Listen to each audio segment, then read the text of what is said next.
Hey, what's up, everybody? Good to see you all. Let me make this audio go on for some reason. Not for some reason, I just forgot to turn on the Street Fighter sound. Hope you're all having a good day, afternoon, evening, wherever you are. I'm simul streaming this on YouTube, so if there are any audio issues or sound issues, please let me know. That would be fantastic. I gotta make sure I can see the YouTube chat. For some reason, I don't think I can. We're gonna be doing viewer replay reviews today. Hopefully it all goes well. I'm looking forward to it. So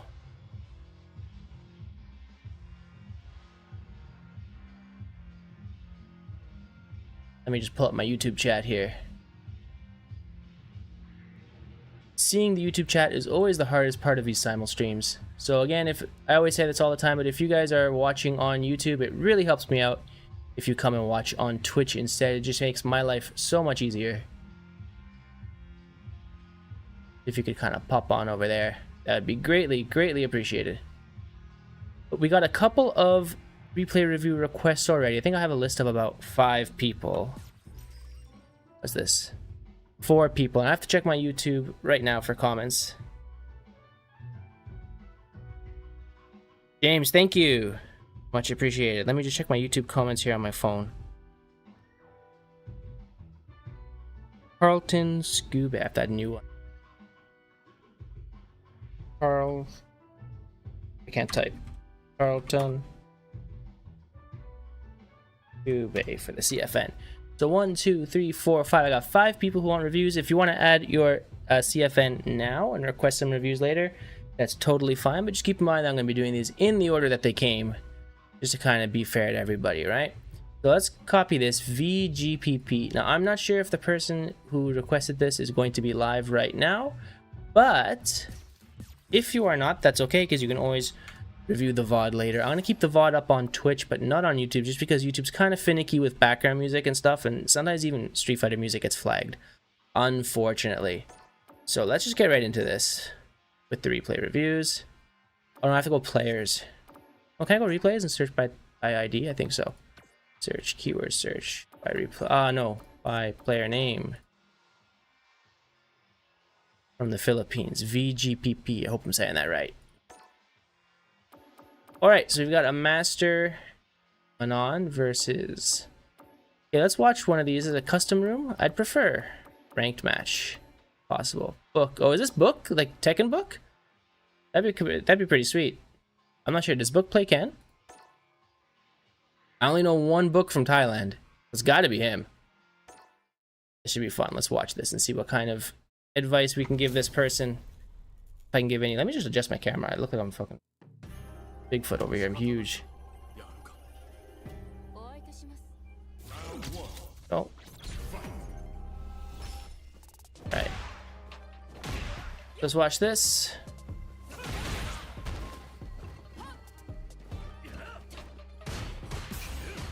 I'm gonna start this one more time right from the beginning. Oh, I got the wrong buttons going on here. It's forward, where's back? I have different button settings on here, so I gotta figure out which is forward and which... Here, this is back, alright. So from the beginning of the round. Let's... Focusing on standing hard kick to keep Ken out. Goes for the sweep, but no Oki off that, okay?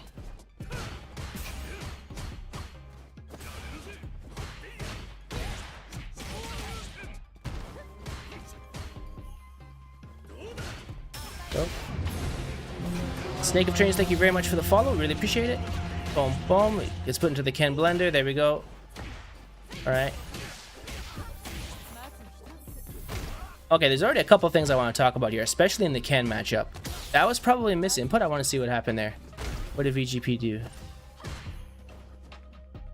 No, I preemptively pushed standing hard kick before the jump came out, so that wasn't a misinput. Nice jump over the fireball. Oh, but could have killed. Alright, so first thing in this game, I think it's really important in Street Fighter 6 to be able to knock out your opponent when you have resources as soon as possible. Now, Manon had 1 bar of super and had enough drive gauge to do 1 drive rush. Off a standing hard kick, could have gone for a drive rush here instead of going for a mix-up. Because with this mix-up, if you land the command grab, maybe, I'm not quite sure, I can't remember the exact number off the top of my head, but Manon's level metal 2 command grab does pretty good damage, but I'm not sure if it does enough damage to knock Ken out here. But Manon already had the kill here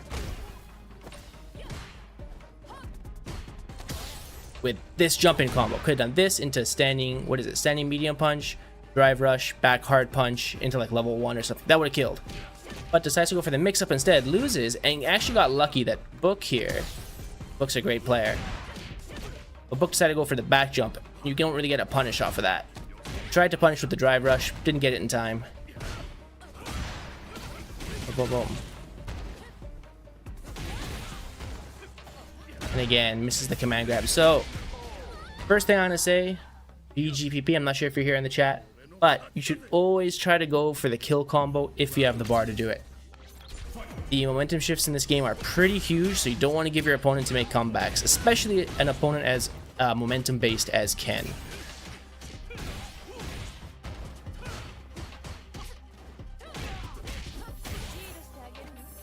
Okay, let's keep on watching this second round. Nice mix up there with the overhead. Alright. Another thing I'm noticing VGPP is this player is very, that's what I'm looking for, respectful of Ken's wake up, always worried about the DP, and every time Manon has gotten the knockdown, hasn't really gone for a mix up or pressure. But I think it's really important to not give your opponent too much respect, and they should be dead, right? Oh, drops a combo.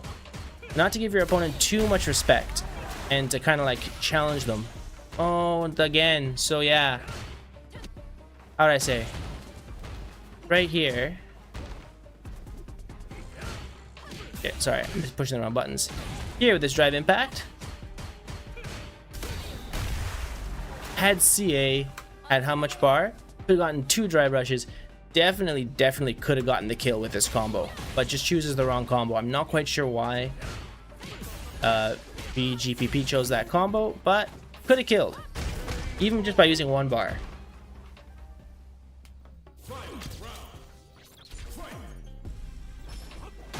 Okay, good. Gets level 5 hit. That does a lot of damage. Boom, goes for that. Throw.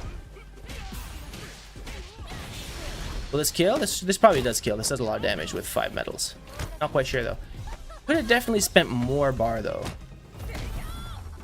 Yeah, could have spent more bar to definitely get the kill. And gets the command grab. Great. Really nice. So VGPP. Good job clutching that one out and winning. However, what I would say from this replay, things to work on, because even if you win, you can still look for things to improve, right? So, okay, that's good. That's good. Boom, boom. Here, whenever you knock your opponent down, especially first round, I would always say do some kind of mix up to kind of figure out what kind of player they are and how they respond on wake up. So here, Manon goes for forward walk, back for a shimmy, right? And then shimmies outside of range to get the anti-air. So this is one of those things where you need to have more neutral awareness, I would say. So one really important thing here, you get the knockdown and you go for the shimmy. All right. So when you go for a shimmy, there are basically a couple things that can happen. First thing that can happen is you can go for the throw, and the throw either connects or gets throw broken, or they jump over your throw, which is kind of what happens in this situation. Or you can go for a meaty, and same thing, either your meaty hits, it gets blocked, or they wake up with an invulnerable reversal where you basically don't have to react to anything. And Cosmic 2000, thank you so much for the follow. Then, if you decide to go for a shimmy, again, if you go for a shimmy, you're looking for a throw whiff, so either their throw whiffs, they do nothing, they push buttons on wake up, or they jump. So you always want to try to shimmy out of throw range, but not shimmy so far away that you can't punish something that they do, like a jump. So here, VGPP, the Manon player who we're reviewing, walked out of throw range, but walked a little bit too far back, and so far back that Manon's crouching hard punch, one of her best anti-airs, was out of range. So this is kind of like a spacing awareness issue. At this range, it would have been way better to go for quarter circle forward both kicks, like the flippy OD kick thing. That would have been way better than going for the crouching hard punch, because if the Ken player was really on point, could whiff punish that crouching hard punch. And then again, you see right there, gives Ken a lot of chance to kind of jump and do whatever he wants, and lucky that wasn't a cross-up. Okay, then another thing, especially against Ken and a lot of Shoto characters, I think it's really important to learn how to perfect parry against jab strings or like light strings. Something Ken will do like crouching light kick, standing light punch, standing light punch, standing light kick into a hard punch Shoryuken. That's really good for him. But most characters in this game, they have to do a 2-hit confirm to be able to like actually convert off that to see if you blocked or see if you got hit. So it's really important to practice doing perfect parry after a single jab, and I'll show you in training mode in a little bit. This one too, let's see. Did the Manon player jump before or after the drive rush? After the drive rush. So jumping against drive rush, not the greatest idea in this game. Ideally, you want to be able to try to react to the drive rush. Forward jumping to get out of the drive rush isn't the best. Here you had a range where you can react. So something like standing light kick would be okay. Standing medium punch, crouching medium punch with Manon would be really good. And I'll show you some ways you can practice that in training mode in a second. Okay, boom, here. That was a good idea because here we can see Manon blocked this crouching. So if you can, one of the most important things against Ken, against this Dragon Lash, you always want to block it standing. Ideally, you want to jab it before it hits you, or you want to at least stand block it, because if you stand block this move, you are at -1, Ken's only +1. But if you crouch block it, now you're at -2 and Ken's at +2. And in this game, -2 and -1 is a completely different situation, and the options you have defensively are very different at -2 compared to -1. So this was a good play by VGPP by doing the drive reversal, because being -2 kind of sucks, and you gotta guess. There. So here, I think VGPP was trying to get out of the corner, but I'm gonna show you guys some things you can do against Ken if you do block Dragon Lash standing. So we'll check that out. So things to check in training mode after this are stopping drive reversal, drive rush in neutral, and then how to attack Ken after -1 situations. All right, then this round finishes, and it's more or less the same thing in round 2. So let's end this and let's go to training mode right away. Don't give away our secrets.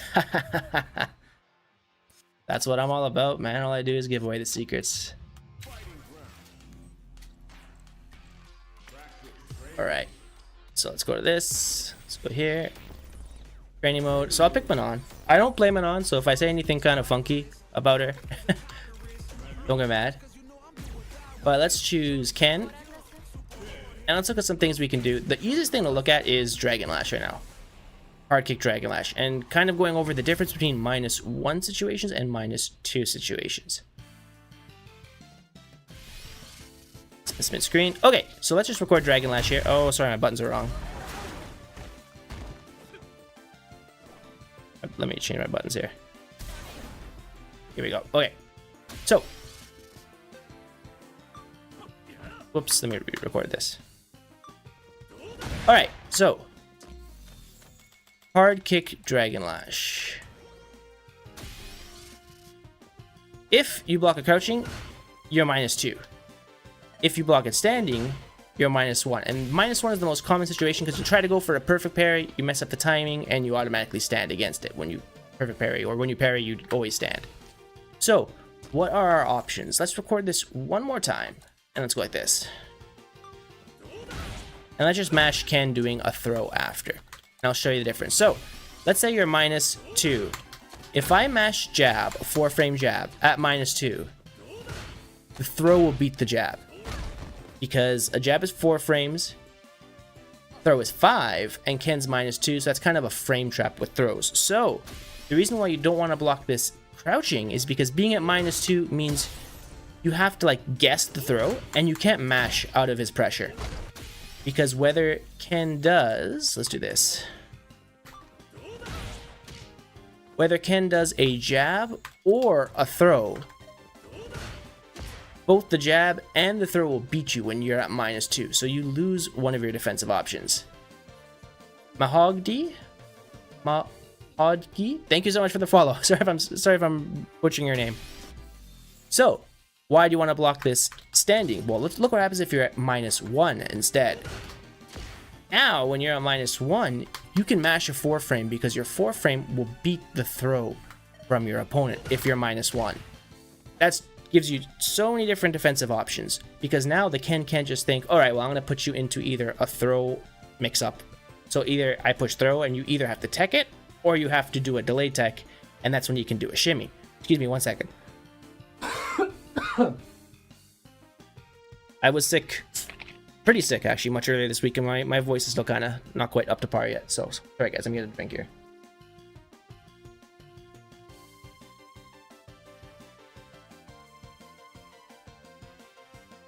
Alright. Haha, thanks for being so kind. Yeah, so that's why you want to block this at -1. Because now you can do a light, look for the counter hit, and then go into your counter hit combo. Something like this. Oh, that doesn't combo with Manon, that sucks. Oh, that does suck.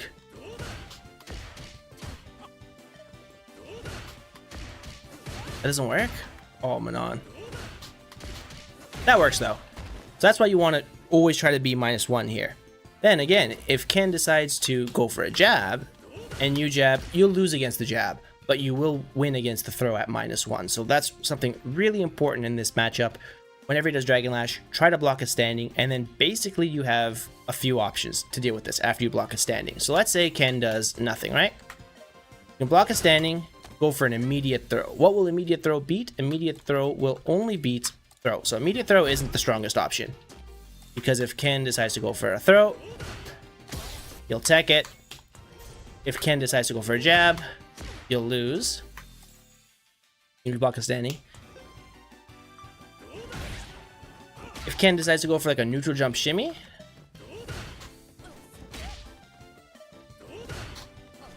you can still block it, which is pretty good in that situation. But then what most Kens will do in that situation, just try to like shimmy you, right? Get this going. Well, actually beats him in that situation. Okay, so yeah. So doing an immediate throw is actually pretty strong, because then can only backdash, I think. Let's see if this works. Yeah, that works. So, if Ken wants to shimmy you at a -1 situation after a Dragon Lash, the only thing you can do is kind of like backdash and then whiff punish your throw. I'm not a Ken player, so maybe there are other options you can do, but just kind of at a basic level, that's his game plan. But if he's backdashing, he'll lose to you doing a jab after standing here. You'll only lose if you do an immediate throw or a delayed throw. It's punish, and if I do a delayed throw, I'll lose too. But then there's more guessing between Ken and you in that situation. So again, I don't want to go over this too long, but you should always stand block Dragon Lash so that you can be at -1, and you can always kind of try to pressure and kind of mash on your 4-frame normal. Totally changes Ken's options afterwards. Next thing, reacting to drive rush in neutral. I have a video on this on YouTube, so I don't want to go into this too long. But, you know, you can record Ken doing something like 1, 2. Sorry, let me re-record this. Let's go in neutral. I don't think Ken's really going to be doing that, but you should basically just set a recording, turn it on, and try to react with your best button that'll stop Ken's drive rush. So again, set this here. Let's pick a normal button that he probably would. Standing hard punch is probably what he's going to be coming at you with. So in neutral, you record this, and you just kind of stand there and you try to react to it. I don't play Manon, so I don't know what our combo is after that. Then you set a second combo where he does nothing. There, I didn't react in time, so I'm going to play it again. And in this situation, you want to be looking at Ken, not in the middle of the screen. You want to be looking at your opponent's character. Then as soon as you see the green flash, you just wait a second and you push medium punch or whatever your best button is with your character. That's another really important thing when you're trying to look for things like drive rush or reacting to fireballs or reacting to whiff moves in neutral, and then even looking for jumps. You don't want to be looking at your character, and you definitely don't want to be looking at the area right in front of you. You either want to be looking here, like one character in front of your opponent, or you want to be looking at your opponent's character like completely. Because if I start looking here, I'm not going to be able to react to the drive rush very well. But if I look at my opponent, I can see how they're moving and I can react to the drive rush pretty well. So I'm looking at Ken. There's the green flash. I tried to perfect parry it. Try it again. Looking at Ken. There's the green flash. Boom. Standing medium punch. So you definitely want to make sure that you're looking at your opponent's character when they do that. Next thing, especially against Shotos, this is really common. Is it with Ken? There, something like this. So, a lot of players, what they have to do, they have to 2-hit confirm before they can do a combo on you, right?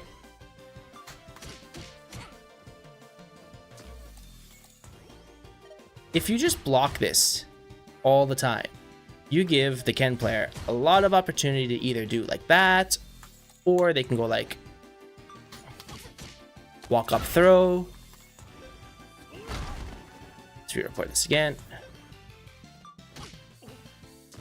Let's turn this on. All right. So, learning how to perfect parry the last hit of this is going to be really key, because a lot of Ken players, they'll do 2 jabs to hit confirm. If you see that you blocked it, then they're going to do a safe ender with something like another jab or a standing light kick, or maybe even just like a fireball. But a lot of Ken players, since they're always going to end in the standing light kick or one more jab, it's a really good chance for you to practice how to perfect parry this. And again, I don't play Manon, so I don't know what the best combo off that is, but so you should definitely go into training mode and learn how to perfect parry this last hit. Then, if Ken decides to go for something like walk up throw, that'll beat you. But all you have to do is kind of just set Ken here, and you should set the dummy one recording where he walks forward, and one where he doesn't. That. And you turn them both on. Then what you really want to do is you want to try to visually see that he walks forward and push a crouching light punch. Yeah, it was too late, so. Or you can just mash it anyways. And if you see the walk forward, you can do a second one. Like that.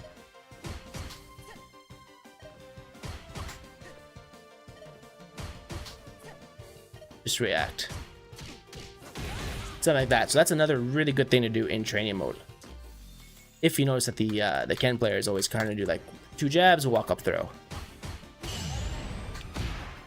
Alright, so definitely practice those 3 things against Ken. Reacting to drive rush in neutral.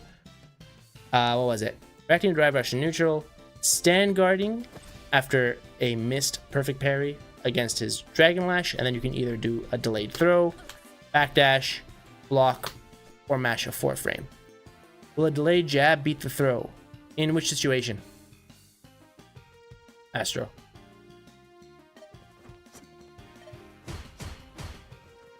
Just then with this forward walk.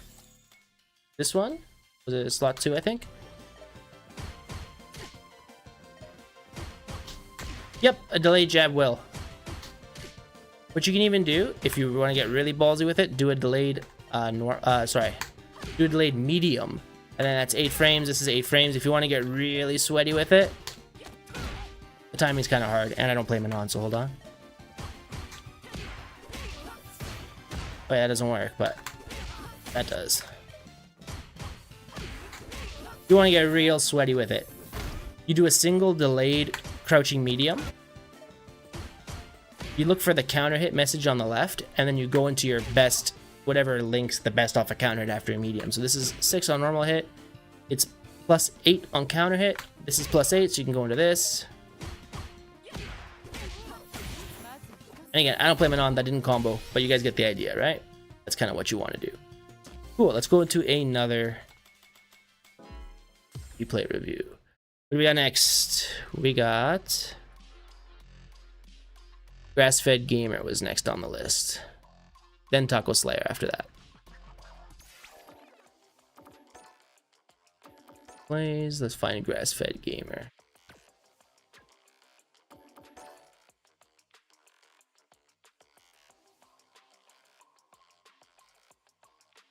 Uh-oh. No. Sorry. I have to look for players first. I'm doing this the wrong way. And of course, everybody, if you do want to have your replay review reviewed, please send me your CFN. I'll take a look. Need 898. Thank you so very much for the follow. Appreciate it, bro. All right, let's watch a ranked match. I guess another Ken. Let's do Cammy. I don't want to do just constant Ken stuff. My games are far too embarrassing. Oh man, no need to worry, dude. Let's watch this. We might need to watch a second one. Oh, Grass. Oh, good. You're in the chat. Fantastic. My Windows is on JP. Yes, I have Japanese Windows because I live in Japan.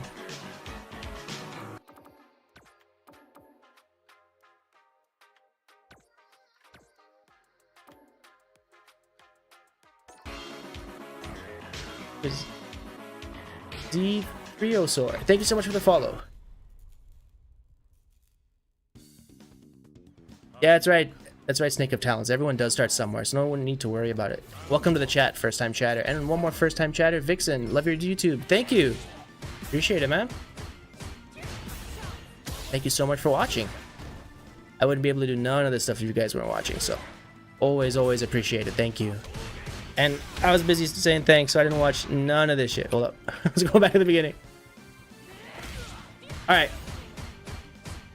So, Grass-Fed Gamer, first thing, as a Ryu player, you gotta expect Cammy to do the spin knuckle. So you gotta have those either spin knuckle stuffs, like crouching medium punch on reaction, and perfect parry against that. But luckily, this Cammy burnt herself out real quick. Okay.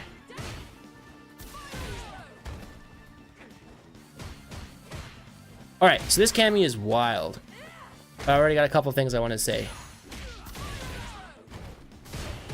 Yeah, boom, boom, boom. Sorry guys, I'm not gonna be able to look at the chat for a second because I'm just focusing on this match, so I'll take a look at the chat in a minute once I'm done this. I got quite a few things I want to say about this match. I think this is a really good example of a Cammy versus Ryu match at this kind of level.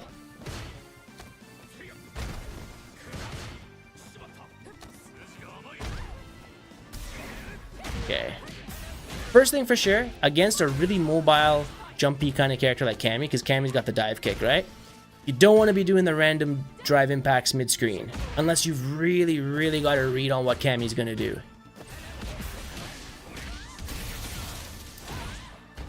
Would have loved to see you gone for like a kill combo with either like a level 1 or a level 2 there.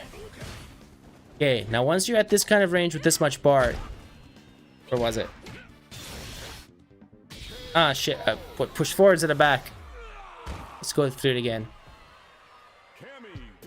Well, let's watch it again. And I'm going to run you guys through what I thought. Let me take a look at chat real quick. Think of Talons. I'm glad you were able to catch it this time. Magpul, you hate Cammy? She's tricky. Tricky. The Pug Guy, yeah, you can get in some replay reviews or send me your... I think you've asked before, but send me your CFN or a replay ID. And who's this? Guillermo Lopez. Thank you so much for saying thank you. Glad I was able to help you.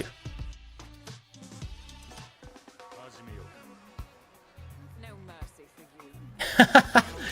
Yeah, dude, I can't get it with the buttons. Anyway, so first thing, when you're playing a Shoto or any Fireball character, like I play Guile, so same thing. When you're fighting Cammy, you know Cammy's going to be looking for the back hard punch, spin knuckle, or OD. They nerfed the OD spin knuckle against Fireball, so she's probably going to be going for the hard punch ones. So what you want to do is you want to be looking for it, and you want to stay at a spacing where you can either throw a Fireball or do nothing and react to her spin knuckle. So here she goes for, what did you do? Let's look at your inputs. You just blocked. Actually, you got hit by it. You walked forward. So you really want to be looking for that move in this matchup. For Ryu, you can do crouching medium punch on reaction, or you can try to perfect parry it on reaction to punish her as hard as you can. As a Fireball character, you know it's going to be coming, so you got to be looking for that in this matchup. You can practice it in training mode, but, you know, that's what it is. You got to have that option. Okay, good defense there. Good sure you can. Good anti-air. Boom, boom. What kind of pressure do you do? Okay, that's fine, but she put herself into burnout. Now, why did you get hit by that there? You get hit by this. Then what did you do on wake up? You woke up with sweep. So waking up with sweep is generally one of the worst ideas you can do in this game. So I would just say get that out of your game plan. I'm not sure if that's what you wanted, but by looking at your inputs, there was a single down back plus a kick. So I think that's what you wanted to do. Don't do wake up sweep. Bad idea. Okay, then through into the back. Then you whiffed that. I wouldn't go for that. Then here, what I think you were trying to do, I think you were trying to punish what you thought was going to be a dive kick with drive impact. But it's way better just to go for a guaranteed Shoryuken. You has a really good Shoryuken. It's a fantastic anti-air. Work on your anti-airs instead of trying to go for DI, because this can happen to you. And then you end up in a situation where you had... Where was it? Is it? Here, you had Cammy in the corner. You go for a really, like, a high reward, high risk anti-air option, and now you lose the corner. Now you're put into the corner. So now the tables are completely turned. This is, excuse me, exactly what the Cammy player wants. So that's why you should go for more stable, reliable anti-airs. Okay, everybody gets hit by that every now and then. Here's another thing.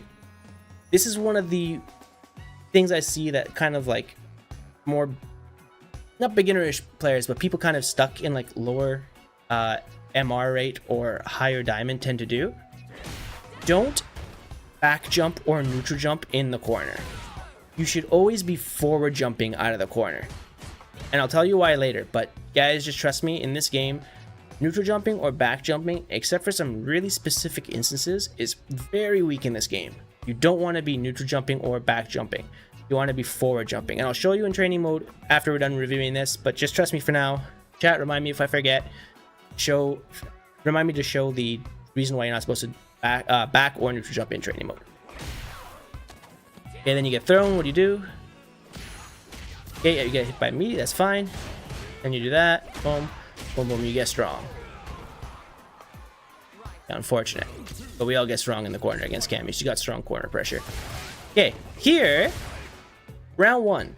What did Cammy do? First thing she did in the first round, it wasn't as soon as the round started, but the first action she did was a hard punch spin knuckle. So you got to be thinking that spin knuckle is coming.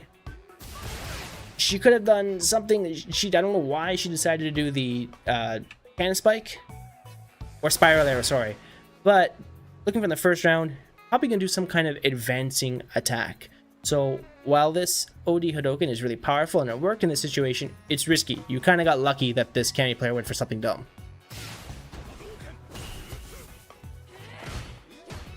Oh, MTDI is a bad habit. Yeah. Boom. Alright, you gotta learn how to punish sweep. Nice ballsy walk-up throw. Love it. That's minus 10. So you can get standing hard punch. Going for a throw is okay, but you could have gotten so much more damage. Okay, what happened here, this is another really big thing. Bum bum. Ryu's +3, so what do? You go for a safe option, you go for a throw. But Cammy jumps it, and what do? Go for another throw. This is okay, but Cammy can... I think Cammy jumped a little bit late after your forward hard punch, but what you can do is... I'll show you in training mode what to do against whiffed throws. Again, another bad habit coming out there. Boom. You're lucky Cammy didn't go for the level 3. Would have burnt you out. Again, don't neutral jump in the corner. I'll show you why. Boom, boom, boom. I hope you were here when I was doing the training mode against Ken, the staggered lights, like light punch, light kick. You got to try to parry that third hit. Boom. Would have loved to see you go for the level 2 here. That would have killed. You would have gotten so much more damage. Now here, this is really risky. When you're at, well, not that risky, but when you're kind of at low health, you're at about half. When Cammy's, especially when Cammy's at low health, but regardless, when she has 3 bars of CA, Cammy can do a level 3 on reaction to fireballs, and it'll beat you from like almost full screen. Like from this range, you're done if the Cammy player is good. So you really have to be careful about your fireball timing, and just throwing out a fireball right away is kind of a bad idea because good Cammy players will react to it. what you want to do is you kind of want to throw off their time and do something like a standing light kick, standing medium punch, because it kind of looks like a Hadoken, but it's not. And you kind of want to try to bait them, or at least make the Kami player not confident in their reactions against your fireball. Here you got lucky, but just remember to have that awareness that a full screen fireball is really risky.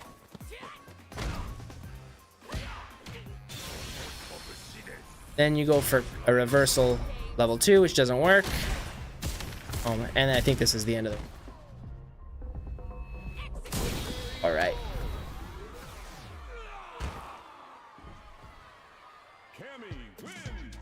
Okay, so a couple things. Let's go into training mode, and I'll show you what to do. Let me take a look at the chat here. Sorry. You're very welcome. Glad you've been enjoying my guides. Z3ososaur. Hope I'm saying that right. Puggy. Oh, Pug Guy. Okay, if I'm on your friend list, then I'll just check it out there. Spin Knuckle feels hard to react to. I'll show you what to do to practice against that. It is hard to react to, but definitely possible. And let's see this. Need. Lose a lot to neutral and jump backs in corner and pressure. I know it's not a good strategy, but struggle to punish it. I'll show you what to do. It's not that bad. Yes, Vixen, I will review that, but I've got some other people ahead of you, so you have to wait in line. Sorry about that. So what was the first thing I want to do? Why you shouldn't neutral jump in the corner? All right. Let's go for a really, really basic thing. Okay. So, Kami's got you in the corner. She goes for a throw loop, right? You sit there, you block, throw loop. Let's see if I recorded this properly. Yes, because counter hits. So you'll think, all right, well, I want to get out of the corner because I want to avoid either the throw or well, they do a button, you'll lose. Yeah, I want to avoid the throw, so I'm going to jump. I'm going to show you why there's no real good reason to neutral jump or back jump, and you should always forward jump. Let's do this. I think I recorded that properly. Let's see if I got it. So on a forward jump here, okay? Timed it. I didn't record it properly. Let me record that one more time.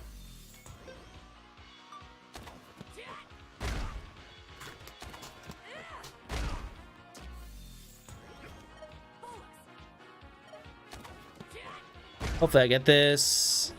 There we go, that's the one. So what good players will do when they go for a meaty throw, so if I just push buttons, I think I recorded this properly. Yes. So they'll go for a meaty throw. There are really only 3 things you can do to beat a meaty throw. You can do an invulnerable reversal, you can jump, you can backdash, and of course you can tech the throw. Sorry, there are 4 things you can do. So 4 things you can do to beat meaty throw. Throw, to break the throw, jump, do an invulnerable reversal, or backdash. So if I like mash backdash here on wake up, I get a punish counter because that punishes their whiff recovery. But it's a little bit hard to do, and backdashing loses to meaties and even to non-meaties, even delayed buttons. So it's a little bit weak in that situation. It only really beats one thing, and that's throw. Then jump is really good. Why is jump really good? Because you get out of the corner. Now, really good players, what they'll do is after they go for a meaty throw and it whiffs, they'll react to your jump and they'll anti-air you, either with a normal or if they have a Shoryuken style anti-air super, they'll anti-air you with a Shoryuken. Here, I recorded the dummy to just input a anti-air after the throw, and it hits me. Now, for this, I eat, how much damage is this? For a light cannon strike, 900 damage. So I eat 900 damage. However, the throw does 1,200. So by jumping forward, I eat 300 damage less than taking the throw. And even though I get anti-aired and I take 900 damage, now I'm back to mid-screen. I'm not in the corner anymore.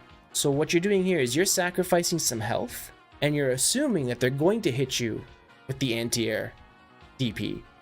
But you're trading that health to get back into mid-screen and to get out of the corner.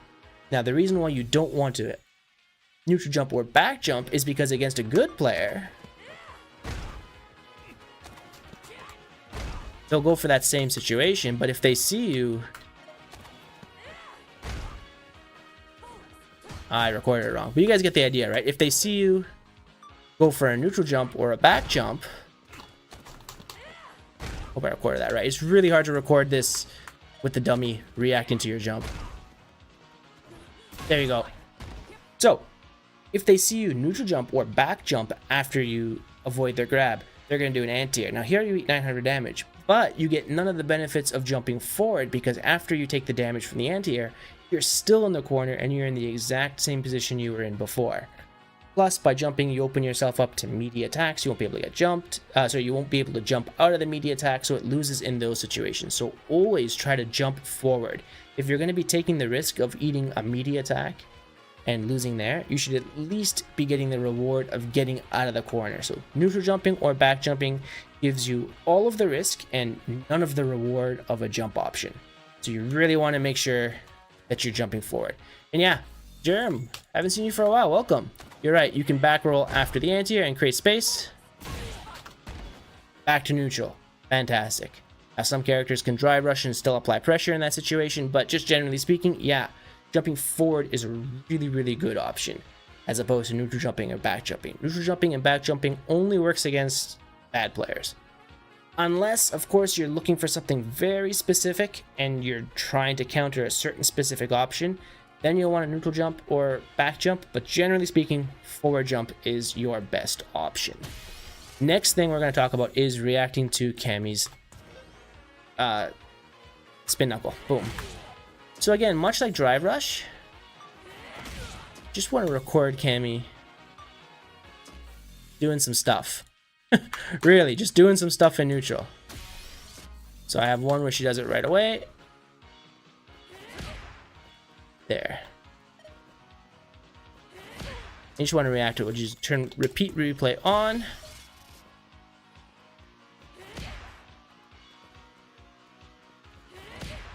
Again, I don't play Ryu, so I don't know the best combo here, but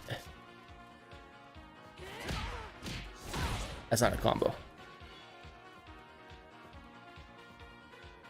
You know, watch Cammy. Just combo off this. Like that.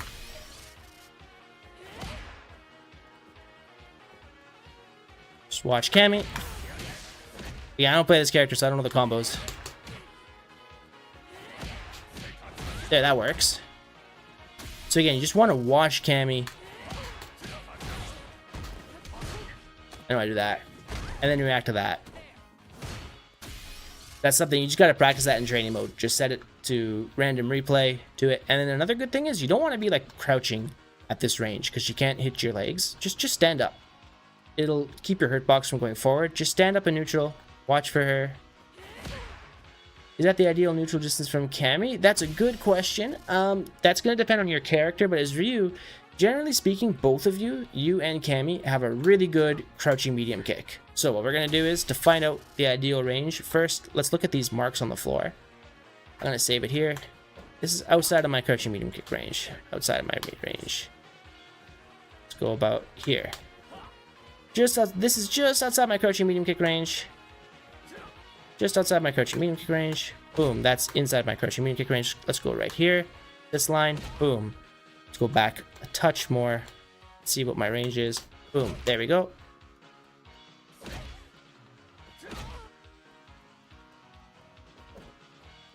So I think this is going to be Ryu's max range. Nope. This probably is. I think it's like right here. I mean, you're not going to be able to get this precise in a real match, but I'm just saying, generally speaking, against a standing Cammy, this is going to be the max range for your crouching medium kick. But also keep in mind, you don't have to be in crouching medium kick range because Ken has a Hadouken. Ryu has a Hadouken, and this is technically your best poke. Because you can poke at ranges where other characters can't. Any character with a fireball, Ken, Ryu, Akuma, they've got this option. So you don't have to be in crouching medium kick range. You can stay just outside it. Now, one thing that makes the Cammy matchup really difficult is she can kind of mess with your footsies. Because she can do something like that. So, she'll come in. Turn this off. You go for a crouching medium kick to stop the Cammy from walking forward. Like you see Cammy walk forward into your crouching medium kick range. Then she jumps and does a dive kick. So that's the hard thing about fighting Cammy, because she can blow up your footsies in mid-range, because she can just do an immediate jump, instant dive kick, and throw that out and totally blow up your crouching medium kick. So playing that range is a little bit harder against Cammy. That's why you kind of want to use things like fireballs from close. The best range to play against her, I think, I'm not a Ryu player, but I do play Akuma a little bit. I would say at a range where you can throw fireball just outside of your crouching medium kick range and just outside of her crouching medium kick range.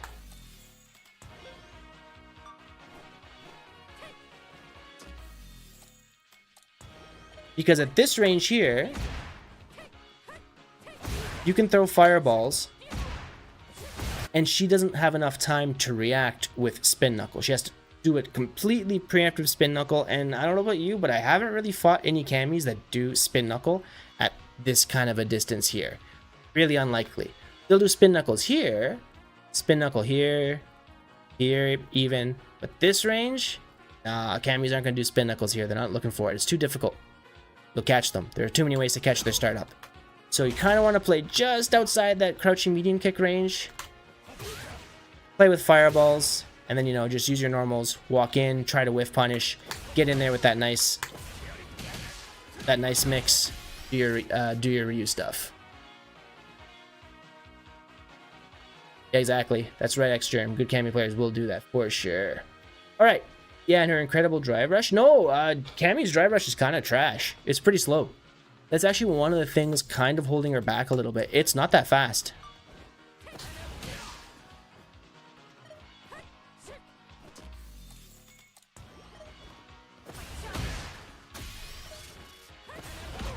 You can react to it pretty easily. It's not that it's not fast when it's moving, it's that the beginning is a little bit slow. So let's record another one. Turn these both on. I'm watching the Cammy, boom, I react. Again, watch the Cammy, you see the green flash, you react. I'm not doing a combo, I'm just working on reacting, boom. Every time you see that green flash, there, I missed it. I think crouching medium punch is actually better. Boom. There, I missed it. So you want to practice this in training mode a bunch of times until you can get it. But no, Cammy's drive rush isn't that hard to react to. It's the fact that she has dive kick and she has spin knuckle, and she can kind of mix those up in neutral that makes it a little bit harder to react to all the options, but her actual drive rush isn't that good. It's kind of mid in this game, kinda. It's not bad, it's just not ridiculously good. Excuse me. Magpuller, no, the Capcom hasn't said it. I don't know why. I think they should do that with MR. I think all fighting games need a bit of a revamp in terms of how ranked matches work. Honestly, I can't believe I'm saying this, but I think the way Mortal Kombat 1 does ranked is like the best way to do ranked. The way with Mortal Kombat 1 is if you don't finish the set, I think it's 3 out of 5 always, but if you don't finish the set, nobody gets points. You got to finish the set. And I think that's the best way to do it. Or if you don't finish the set, I think your opponent gets... So if you quit before the set's over, I think your opponent gets some points, but not as many points as they would have gotten had you finished the set, I think. Can't really remember. But the way Mortal Kombat does it is amazing. I've been playing... If you guys caught my streams last week, I'm playing a bit of Tekken. Bro, everybody one and dones in that game. It is ridiculous. Win, lose, like, magic pixel comeback, perfect, doesn't matter. Everyone one and dones. I think fighting games have to implement a system where if you don't finish the set, you don't get no points. That's the only way to do it. I really hope they implement that. Some people are going to cry about it and be like, well, I got 5 kids and 7 dogs and I got to go help feed them and I'm not able to finish the set. Too bad. You don't get any points. That's how it should work. No, it's got nothing to do about knowing the culture. You should finish the set. Because if you beat me round 1 and then I beat you round 2 and then you quit, we just ended up getting neutral. That's not fair. Finish the set. Yeah, bonus points for finishing sets is okay, but I don't think we should reward people for like finishing a set. You know what I mean? That shouldn't be like, oh wow, you finished a set, good for you, bonus points. No, finish the set. If you don't finish the set, you get nothing. If you finish it, you get what you deserve. That's what I think. Anyways, we're getting a little off topic here. This is supposed to be reviewer replay reviews, and I'm getting all mad about how bad ranked is on fighting games. So let's keep on going. Yeah, all I'm gonna say is if they don't know about finish the set, you're gonna learn today. You get 0 points if you don't finish. Teach them the rules by forcing them to learn the rules. That's it. Who is this? Amelia Williet? Is that a spelling mistake? Amelia Williet. Good morning. You're in Mexico at 6 a.m. Damn, 6 a.m. is early. I will. I'm gonna add that. All right, I have to go through my list here because I got a lot of replay reviews I gotta get through here. Yeah, like I said, I can't believe NRS got it with Mortal Kombat. A lot of problems with that game, but the rank system I think is pretty good. Let me just check these reviews. I think I have Pug Guy after this one. Pug Guy. I got Taco Slayer next. Let me run through this. Then who else asked? Vixen with J. I have to write down this thing. You are CAD. And who else asked for a review?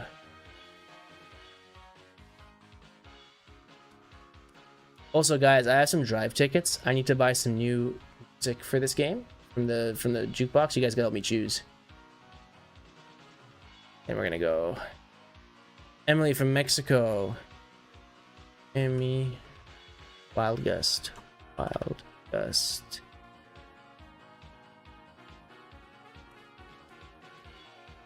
Oh, 9 out of 8.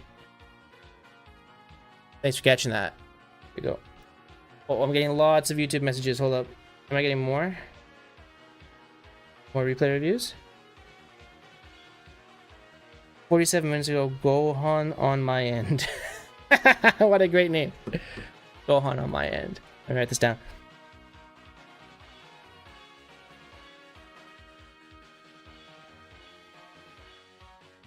I think I got one more.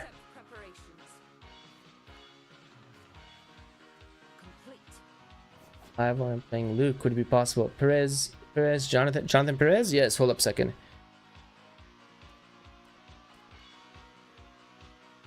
Write this down. It is 7PW76 CRDS. Alright, guys, I'm gonna shut up for a bit and I'm gonna just get through these reviews because I have a feeling it's gonna take way too long if I don't kind of haul ass here. Thank you everybody for sending me all these replay reviews. I hope you're enjoying them.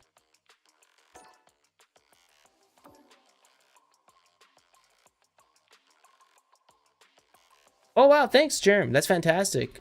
Tekken's kind of popping off in New York, isn't it? New York. In America. You know, I've been living abroad for too long when I think New York equals America. Alright, Taco Slayer.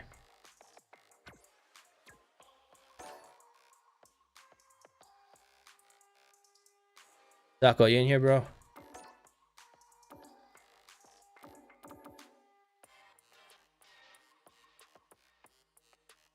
Alright, Chiletta Jones, of course. And of course, everybody, one more time, I'm going to say this a couple of times during my stream, but if you are watching on YouTube, I would greatly appreciate it if you come on over to Twitch. Helps me out quite a bit. Just much easier to read the chat too.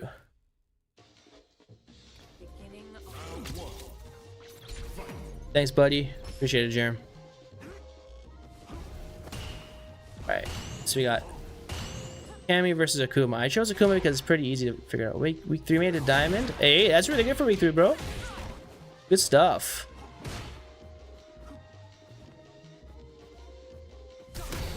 Nice, nice DI. That's perfect. Boom. That's fine. You're gonna eat the DP. That's totally okay.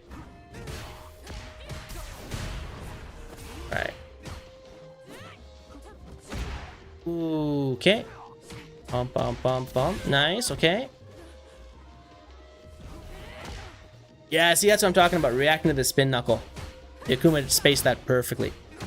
Didn't get a good combo after, but the idea was right.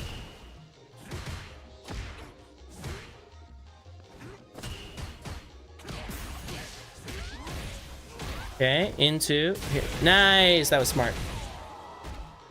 Real smart. Good job, Taco. Ramen, thank you.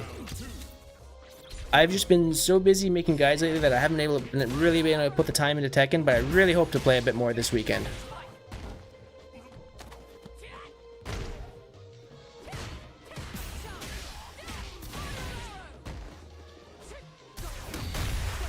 Good DI. Boom. Nice. Go for the easy combo. No help. All right. That was really good. Let's check a couple things. Oh, you moved to Street Fighter? I think Tekken 8's way better now than it was when it came out. I like this new patch quite a bit. Game's still kind of funky, but better than before. Good job perfect pairing those. Nice. Don't bump, bump, bump, bump. Okay. Too funky? I can totally see where you're coming from on that. I don't know what they were smoking when they made that game, but it must have been some good shit because that game's whack. Alright, so what I would say in this match, little too crazy with the DIs. Yeah, for sure. Here, so Taco, not quite sure if you're in the chat. I think we talked about this last replay review. Got a real bad habit of doing crouching light punch into crouching medium kick. Number one, even on counter hit, I don't play Cammy, but if memory serves me right, even on counter hit, this doesn't combo. And on non-counter hit, it definitely doesn't combo. So try to get rid of crouching light punch, crouching medium kick from your repertoire. If you're going to do something, crouching light punch, crouching medium punch, because a medium punch will combo after a counter hit crouching light punch. So, you know, you wouldn't have had to go for all this funky stuff after. I feel like I said the word funky a lot in the last 2 minutes. And also, we talked about this last stream as well, or last replay review stream. Try not to anti-air with Cammy's back hard kick. It's not that good of an anti-air, especially against Akuma, because he can change his air trajectory a lot. You gotta rely on your light kick cannon spike. It's definitely the best way to go. Then here, again, if you're gonna be pushing a crouching medium kick in their face with all the drive that you had, you gotta be doing that DI. DR, drive rush. You gotta be drive rushing at them. Just option select it. Boom, boom, boom. You get it here, good. It's a throw, that's okay.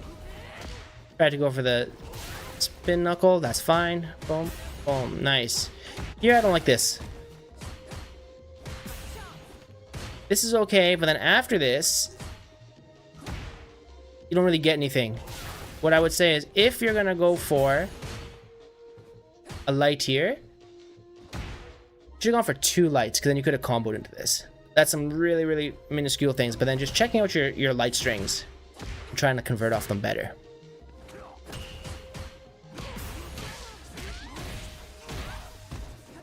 And then, if we can get really picky about this, another really important thing is trying to pick up on your opponent's tendencies. Yeah, for sure, it's a distance thing, but let's check this out. Here's what I'm trying to say. Let's look at how your opponent is playing on defense, and let's see if Taco Slayer did any checks to see how they're playing on defense. Here, knocked down the first time, backdashed. Okay, next knockdown comes somewhere around here. So first knockdown, backdash. Second knockdown, DP. Okay, messed up there. Let's keep on going. Let's look for the third knockdown. It comes soon, I think. After this jump. Bump, bump, bump, bump. Third knockdown, backdash. So far, we've had 3 knockdowns, and this person hasn't chosen block once. Alright, then... Boom. Boom, boom, boom, boom, boom, boom. There, did a drive rush, went for that standing light punch, standing light kick. What happened? The opponent got hit. So that tells me, if I were fighting this person, this dude never likes to block on, like, block. After strings, after knockdown, doesn't like to block, likes to either backdash or push buttons. So the next time I get in on the opponent, like here, where's it gone? Here, there, boom. I would go for 1, 2, and what I would have done was do a standing light kick here, because he pushes crouching medium punch.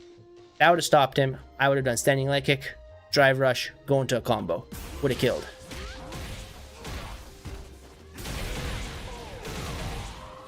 Space trap, frame trap? No, you don't need to space trap it there. This person's not blocking at all. Boom. Nice conversion. Boom, nice shimmy. If possible, to get better, good shimmy, Amazing shimmy. If you want to get better at this game, you want to do more damage, here, your best combo is not crouching medium kick, drive rush. The best thing to do with this character, Cammy, standing hard punch, spin knuckle, standing light punch or standing light kick, drive rush, then go into your combo. Who is this? Earth Chopper 2016, thank you so much for the follow. Boom, nice, nice, good. Could have killed. Look at the super bar. Next hit, any hit, it's going to give enough damage to give you a super. Boom, could have killed. Spend the drive. Definitely could have killed there. I do stream, dude. You haven't been following my Twitter, have you? I tweet it every time I stream. Nah, I'm just joking around. Good to have you here. Yeah, you can abuse 50-50 Oki for sure. So, Taco, those things. Let's go to the next replay review. Go quickly here. Q-A-Z-S-E-R. Q-A-Z-S-E-R. Ah. Q-A-Z-S-E-R.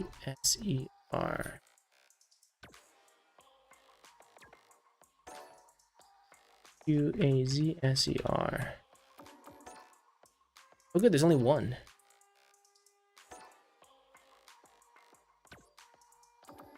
I don't want to sound dumb, but what is this? Is this Vietnam? Are they bad at flags? Rank matches, alright. Against Jury.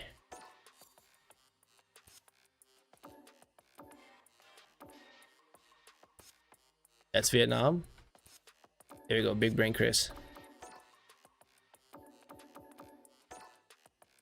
I was like very picky and choosy about what I actually studied in high school, so geography was not one of the things I put any effort into.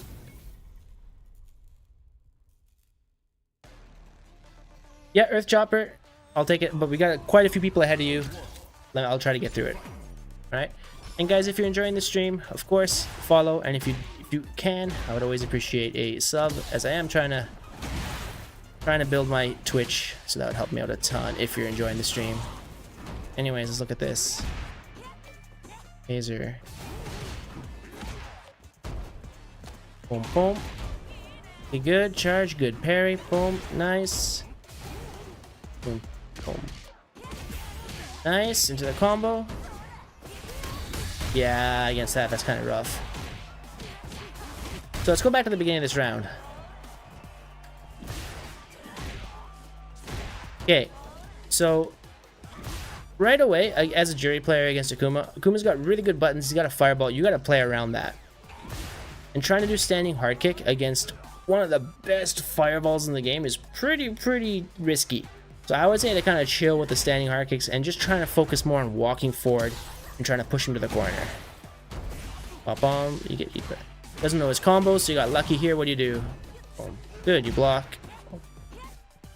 I would say here, stop trying to push so many crouching medium kicks. That was 3. The first one hit. If you're going to be pushing a crouching medium kick with this much drive gauge, just, there, you got it. Just push DI, as a DR, drive rush. There's no reason not to with this much bar. And then here, if we look at it, every single time you pushed it, you never, oh, there you did drive rush, but only once. So out of the 3 that you push, you only did drive rush once. You should always be inputting in options like drive rush. No reason not to with this much bar. Good anti-air. Throw. Okay. Pump pump. There, you got it. Go for this. That's risky. Oh, he could have killed you.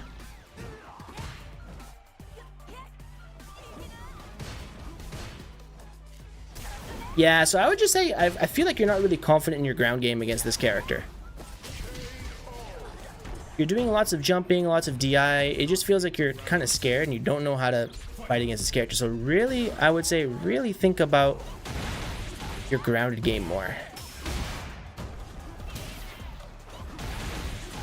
Kind of got lucky with that one. Boom, boom, this is gonna hurt. Oh, he didn't do the ender? Good back throw into the corner, that's the right idea. Boom.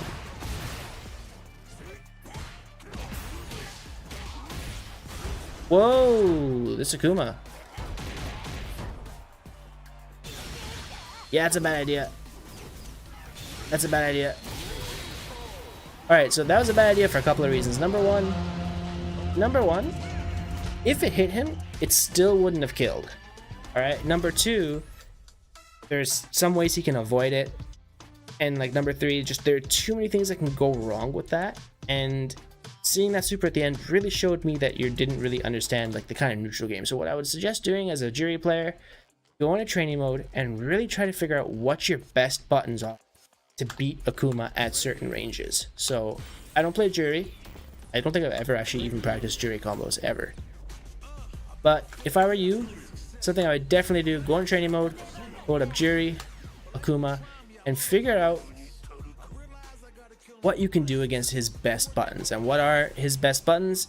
Standing medium kick, crouching medium punch, standing medium punch. Those are the ones that you really want to learn how to whiff punish. So just go into training mode, take Akuma, set him to jump, crouching medium kick, hit play. Of course, crouching medium kick beats it. Standing medium kick. Standing medium kick's kind of okay. What about crouching medium punch? That works too as a whiff punish. It seems a bit too slow. Sweeping it on reaction is possible, but really hard. I would just say focus on crouching medium kick. Again, I don't play this character. I don't know the combos. Okay, that's one. What about his... Whoops. Sorry about that.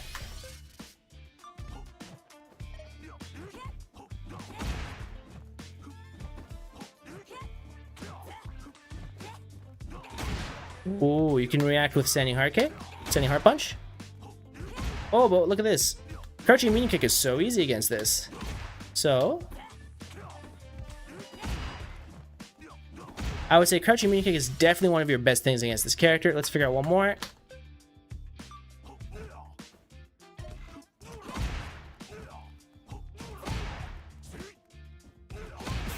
Standing medium punch is really good against standing hard punch.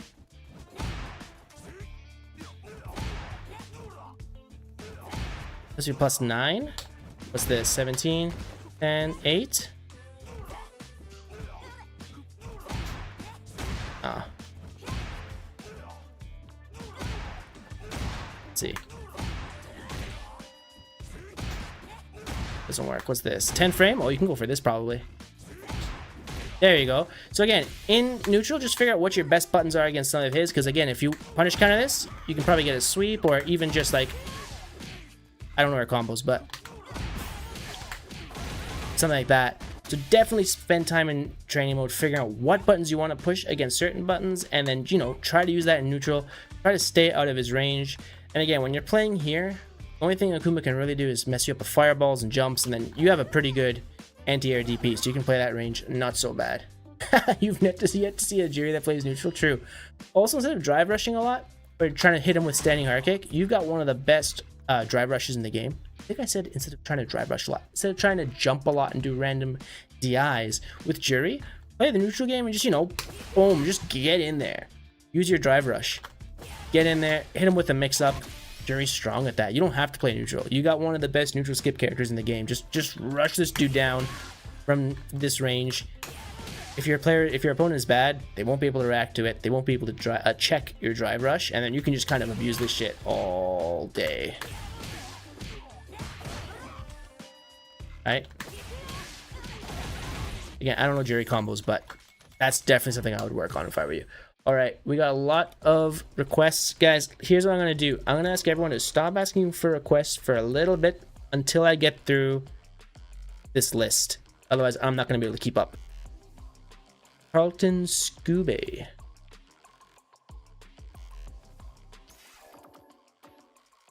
CFN players, Carlton Scooby.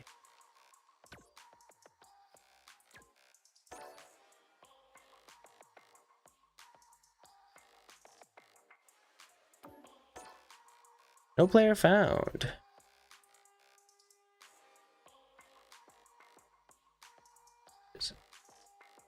Carlton Scooby. Did I write that down wrong? It was on YouTube comments. Let me pull up my comments again. Hold up.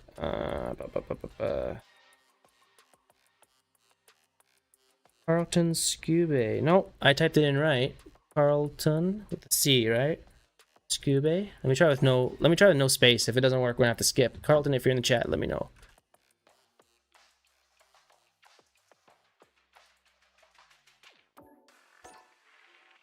Nope. So Carlton, sorry, bro, but I'm gonna have to skip you because you sent me the name wrong. Okay, Pug Guy's next. Yeah, I am taking more replay reviews, I think. Just let me get through this batch before I take more, because otherwise I'm totally gonna forget who's in order. I gotta make some kind of chat bot. I'm doing this the old-fashioned way, unfortunately. Pug Guy.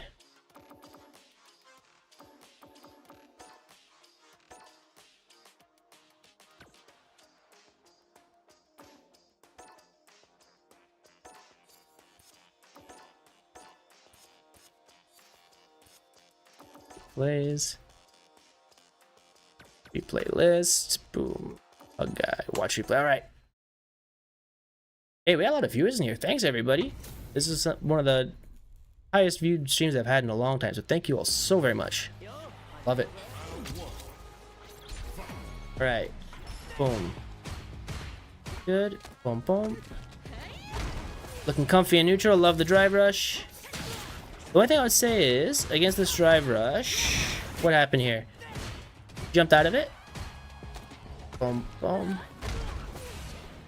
So either you mistimed it or your spacing was wrong. So just review your spacing after a throw. Review your spacing against back rise drive rush.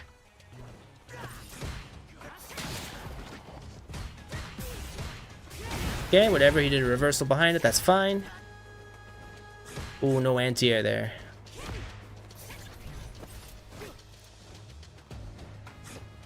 Okay.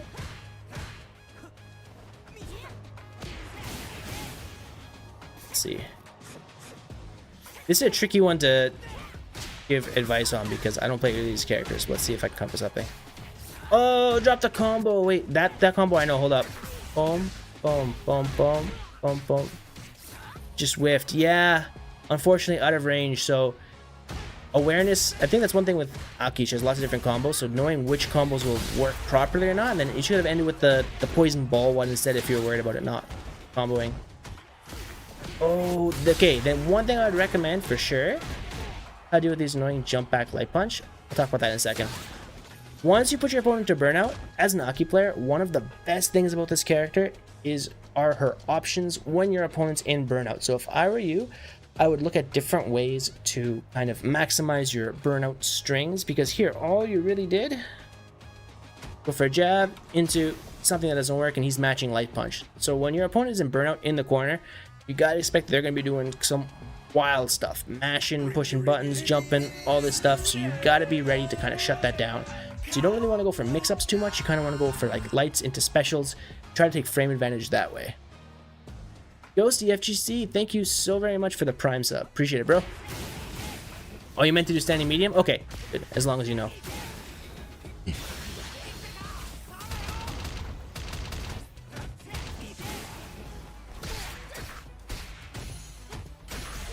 Good, good, good. Those are the burnout roots I'm talking about. Nice.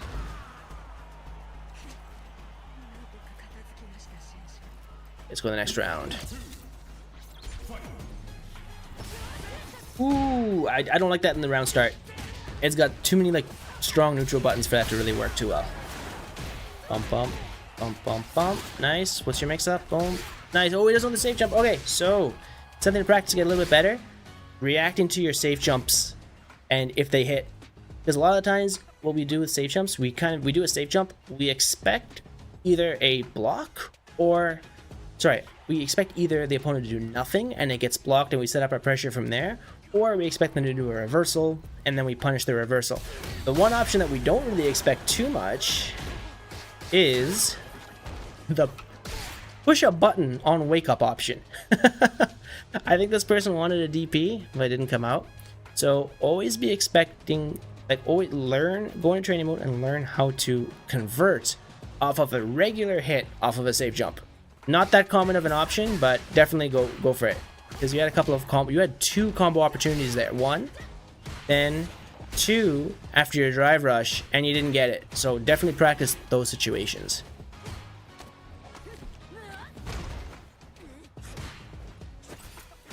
In here, what happened? Boom. Here. You could have done standing hard kick in reaction to that, or a different anti-air. Remember I was talking about the first replay review we did against it was Ken versus, I can't remember who. Who was the first one? Ken versus somebody. I don't remember. But the first replay review we did, I talked about doing a meaty throw in the corner. Oh, Kemi versus Ken. Doing a meaty throw in the corner and then reacting with your anti-air if they try to jump against your throw. That would have been a great situation to do it. So definitely practice that. Don't just let them out of the corner. You gotta have your anti-air ready. So here, the opponent showed one time that they want to jump out of the corner, and then the last time in the first round, and then on the other side, they kept on mashing in the corner. So you know this person doesn't want to sit, doesn't want to block. So you gotta be ready for those escape options. If you're standing hard kick anti-air. This dude's just jumping a lot.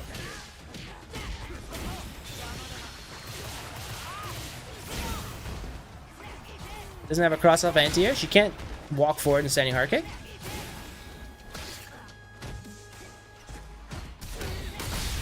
Nice.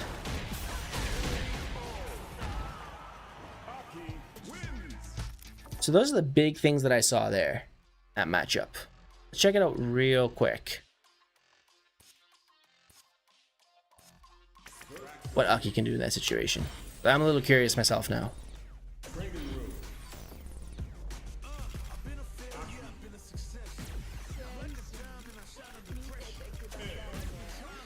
Just never ready for it? Yeah, so basically, the thing you want to do, a lot of times I'll be telling people to do the anti-air after a meaty throw and they say, oh, I'm not ready for it, I can't react in time. But what you have to do is you have to look for it, because it seems tricky to do, but in reality there are actually only a couple of things that can happen. So let's say you knock someone down, right?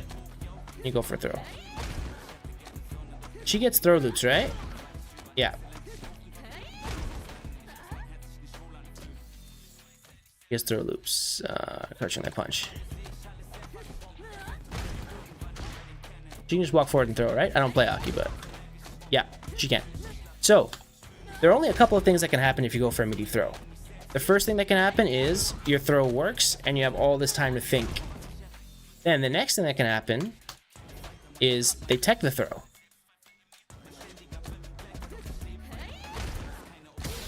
And then again, you don't have anything to react to. You get pushed to mid-screen. You have like a second or a second and a half to think about what you're going to do next.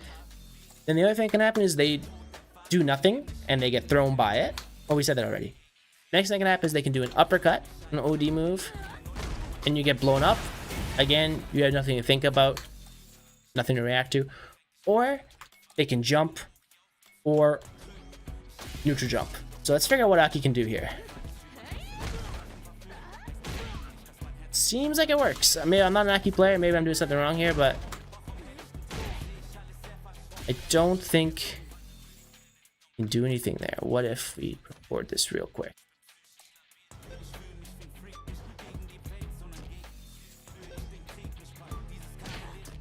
Let's see if this works.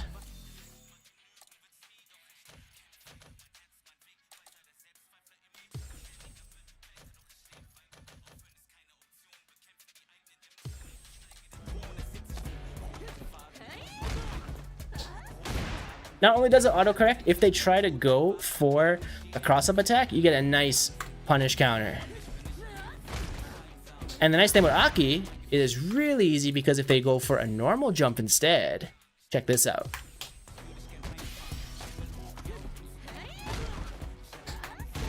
And you don't have to react. It's the same button. Alright?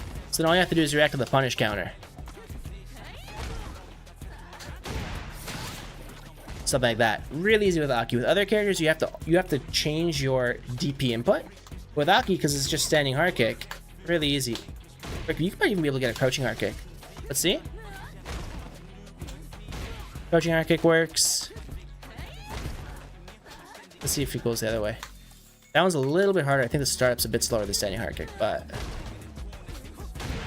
Maybe that works too. I don't know. I'm not an Aki player, but she definitely has that option. So Pug Guy, if you're struggling with that situation in the corner, definitely check that out.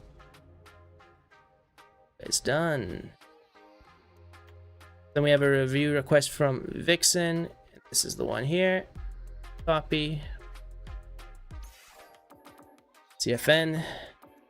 King Barrel, I'm doing pretty good. How about you, bro? Just doing some replay reviews. One of my favorite things.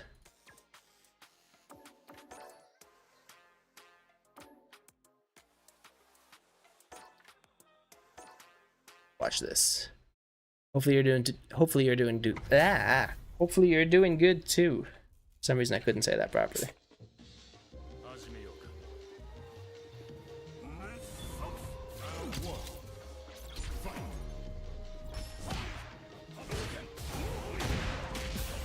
Dangerous to watch your game review at work? Absolutely. You're the Ryu. Alright. Bum. Good patience. Nice combo. Go for the side switch. Nice meaty donkey kick. Ooh. Character crisis. Best thing to do for character crisis, just play a ton of characters to see who you think is the most fun. Nice reaction to that. Oh, just a little slow on that. Nice sweep. Okay. Ah, the classic. The classic. That happens to the best of us.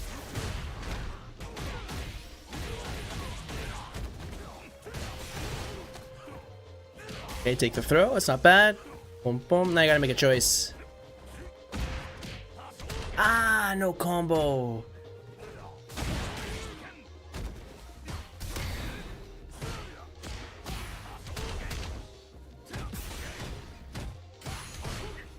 Okay, so here, Victor, I think you had a couple of opportunities. Unfortunately. You could have killed with a level 1. You could have killed the level 1. Alright. So I think at this level, guys, once you're in like the 1600-ish and higher level of Street Fighter, your losses and wins are really going to be based on how well you can capitalize on opportunities. Because at lower levels, your opponent's going to be making a ton of mistakes, and there are way more opportunities for you to kind of like make comebacks and get hits in and kind of like take over just on like good footsies and good neutral. But as we can see here, when you're getting to the higher, like the upper end of 1500 MR, 1600 and above, there are really few chances to make mistakes, and doing things like drop combos and things like that are really going to hold you back. So, Victor, what I would say is, good job playing neutral. However, if you're going to do something like a crouching medium punch, back it up with like a fireball or something, because just doing a single crouching medium punch doesn't really give you that much, or at least you should be looking for something after, because if you're really looking after crouching medium punch, I'm pretty sure Ryu can get at least a standing light kick into like a light kick tatsu or something. I don't play Ryu, so maybe I'm wrong there, but you should be looking for something there.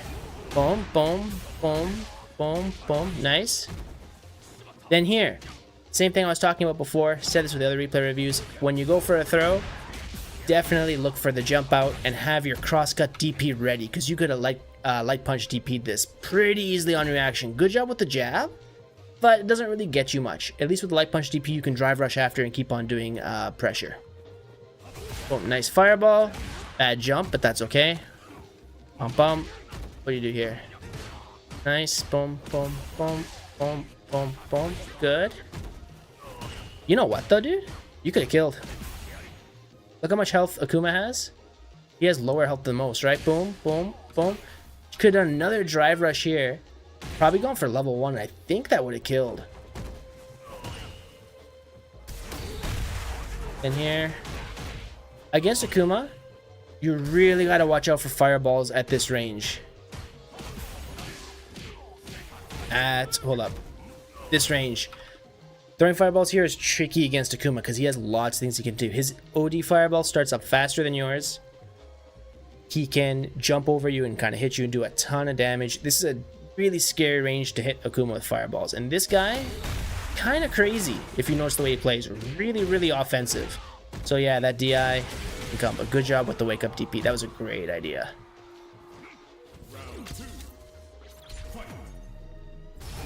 Boom. There. What I would say at this level, doing a sweep, really, really good. But if you did in fact react to that teleport with the sweep, probably would have been better to go with like a crouching medium punch, drive rush into something. Again, Akuma's a low health character. You had 2 bar. Did you have 2 bar? Yeah, at the beginning of the round, you had 2 bar. Could have gone for a good combo.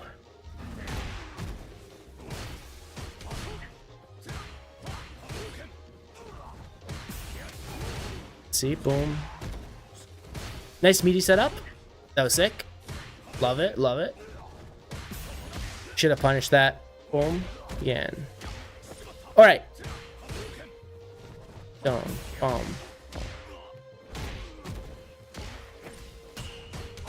Then you miss the throw. Yeah, that happens sometimes. You get the counter hit and you miss the throw. Nothing I can say there. What I would say is, yeah, against there. So one thing that catches a lot of people, myself included, once you see that your opponent throws out drive impact once in a round, when you're playing neutral, you should always kind of have that like drive impact, like voice kind of going on in the back of your head. Because if they do it once in neutral, chances are they're gonna do it again. So whenever you're playing neutral, keep it in the back of your mind to always be looking for drive impact and kind of mold your neutral around that, is what I would say. In here, you take the throw. Good job, because it doesn't do that much damage. Boom. Take the throw again. And here is where things kind of went wild, because you made a good read on this. You went for the overhead. Here, you had he's in burnout. You had 3 bars. Here, I would have just cashed out. On the super for sure, probably even all the drive rush, drive gauge. Even just using half of it for 1 drive rush would have been really, really good. Boom. There, I think you messed up your combo. I think you're expecting something. Boom, boom. Not quite sure if that was a missed input or whatever, but I don't think that's what you wanted. But yeah, these are the situations at higher MR where if you can't capitalize on big chances like this, then you're not going to win.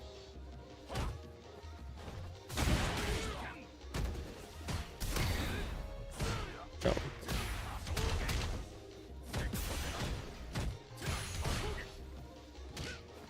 Chat, I'll take a look at what you guys are saying in a second. Boom. He messes up. Then here, you could have killed there too. You had a chance here. Boom, boom. Boom. Into level 1 would have killed. Or I think you could have even done crouching light punch, standing light kick, hard punch. Sure, you can not sure, but level 1 would have killed for sure. So I think, Victor, the thing holding you back right now is not really capitalizing on your damage opportunities.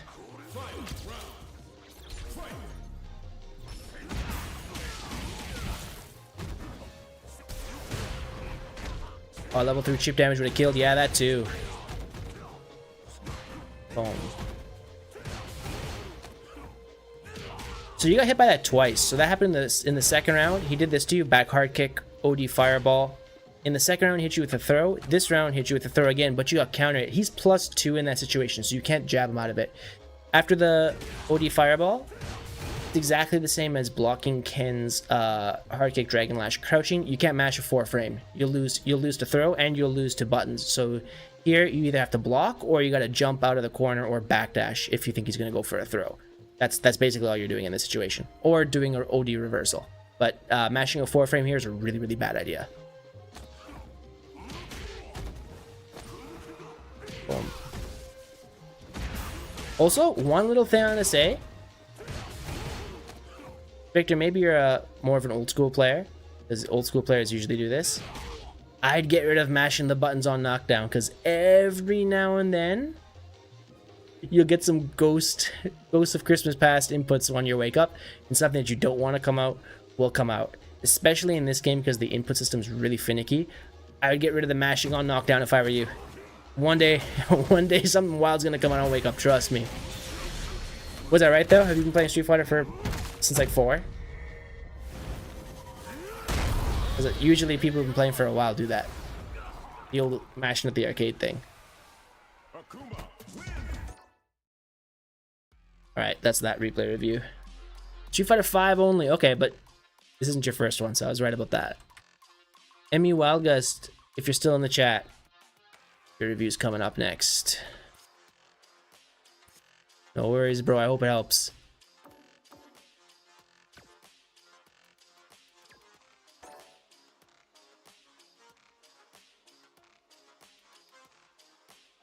Okay, you're still here. Thank you. Thank you for sticking around. Is there a particular one you would like me to look at? Wait, what's this? What's going on? History. Yeah, something we used to do. Man, the old thing. You guys remember dead buttons? You would set. Not everyone plays like leverless and everything, but what we used to do with like the Mad Cat sticks, you would take one button, like the bottom right button or something, and you would just disconnect the cables, so it was actually like a dead button. And if you would try to do like a wake up super or something, you'd kind of like hit that button really hard, so the person beside you thinks you're pushing a button, but you're actually pushing nothing. That was the dumbest shit. Master Akuma. Platinum Akuma? I don't see a Master Akuma here. Maybe that's why Takedo has 30 buttons. I don't see a Master Akuma unless you're playing, what do you call it? Casual matches. Ah, this one. Alright, let's check this out then. I'm gonna pick the last one. No, I got it. Thanks, man.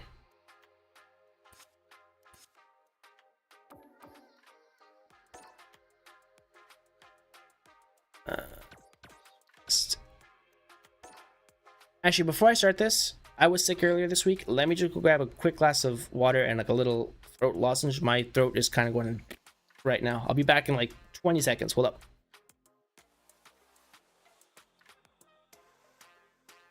Give me a second. I gotta go grab it.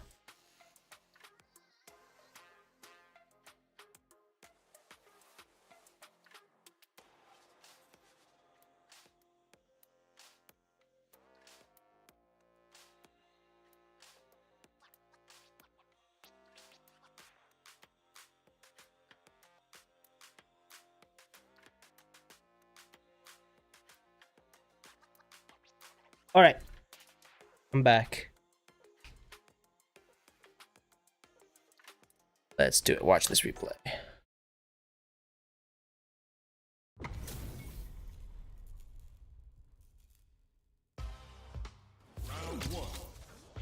Thank you. So Emmy's the Marisa player. I think this matchup actually isn't too bad for Marisa. I think it's one of the harder ones for Akuma because he makes one mistake, he gets blown up because of her damage output.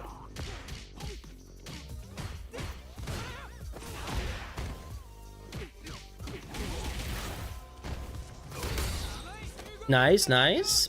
Boom. What do you do after this?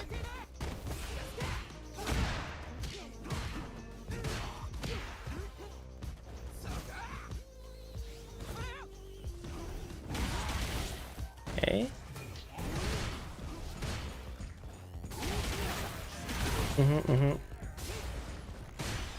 Okay, so first thing I'm gonna say with this, let's go back to that first round. So against Akuma, you don't have to make too many jumps as a read against his fireball, because in this matchup, any Shoto matchup or like a Guile matchup, you have to check with your character. You have to run tests on your opponent to see if they can anti-air your Superman punch on reaction. And who was this? This was Clutchco. Thank you so much for the follow. So instead of jumping against his fireballs, do the Superman punch. If your opponent can anti-air it on reaction, then good, you can stop doing it. But if they can't anti-air it on reaction, then you can abuse that option, just like kill their drive gauge. Here, yeah, Superman punch. There, you did it once. Then after your Superman punch, you gotta see what they're gonna do. Let's go back a bit. You do the Superman punch. You get all the space on block. You have to be looking for what your opponent's going to do. Here, Akuma's either going to be walking back and forth for crouching medium kick, throwing fireballs, or jumping. Generally at this range. If he's really wild, he'll try to get like a surprise command grab. And then you miss the anti-air because you weren't looking and you didn't even get a parry. So just more awareness in mid-screen. Also, a big thing I'm noticing from you, you didn't try to perfect parry or even regular parry any of these fireballs. In Street Fighter 6, regular blocking fireballs is a really poor option. You want to at least regular parry them to protect your drive gauge. Yeah, rank difference is huge, but that's okay. Is this Versace Gorilla? Sick name. Thanks for the follow. Okay, here you get your pressure. I would also drop this armor here. You went for what? The command grab? I wouldn't go for that. Because here you're plus, right? You're plus on this. You can either go for a regular throw, which will beat their buttons, or you can go for a shimmy, or you can go for some kind of like frame trap with buttons. I wouldn't do the command grab here. See, the Akuma's mashing buttons, and he mashed a crouching hard punch. So had you done another standing medium punch, you would have frame trapped him and blown him up. Boom. Recover, you're plus, do another standing medium punch, would have frame trapped. Akuma's plus after the demon raid. The jumping punch coming the way down. I think he's plus 2 here. Don't mash buttons. That was a bad Superman punch from that range. Again, don't have to jump at that range against his fireball. Parry those fireballs. Rely less on the jumps, more on the Superman punch, and just too much armor use in neutral. I would try to get that out of your game plan. It seems like a bad habit for me. It's not strong and neutral in this matchup. Kuma's way too mobile for that. Boom. Ah, he can anti-air them.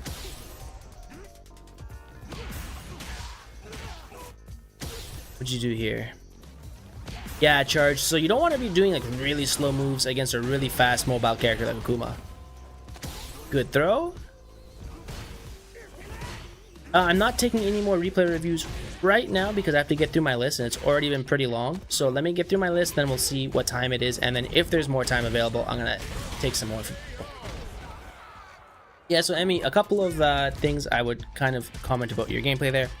Number one, it feels like you didn't really have much of a game plan in neutral. So I'm going to give you some things to work on. Secondly, a really, really big thing in this matchup against fireball characters, try to parry. Perfect parry would be fantastic, but it's hard to do consistently. At least regular parry fireballs to save your drive gauge. Then anti-airs, learn what your anti-airs are against Akuma.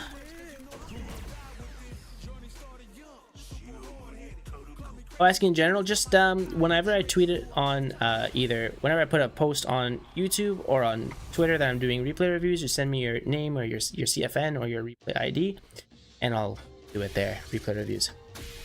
What's this? Oh, really? Oh, thanks, UN1234L. That's a sick pro tip. Appreciate it. All right. So this move is really good in the Akuma matchup because you can catch a lot of his buttons. Crouching medium punch. Whoops. I recorded that properly.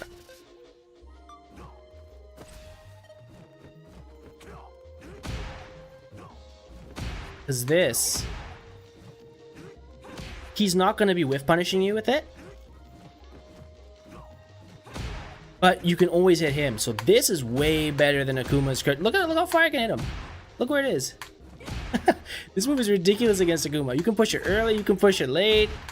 Like it's pretty hard to get whiff punished by this. But this button is ridiculous, and I didn't see you use it once in the matchup.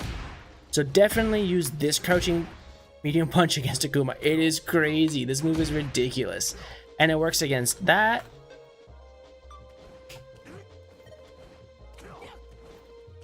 This one doesn't work as good. Still works, but not as good. I mean, I'm not a Marissa player. You're gonna have to figure that out yourself. This works though.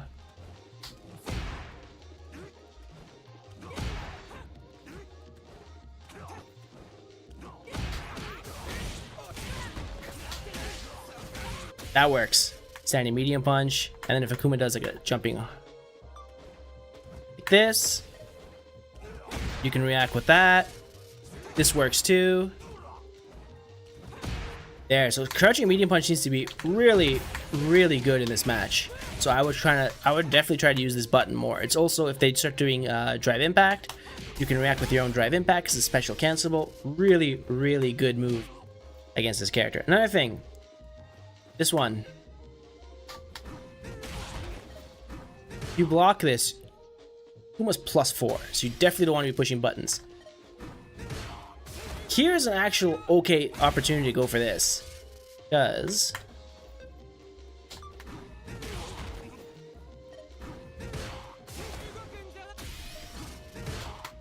actually that's not a good time. But this is actually okay. What do you do? I don't know how to combo with Marissa, but like you can kind of react with this, or you can get like this.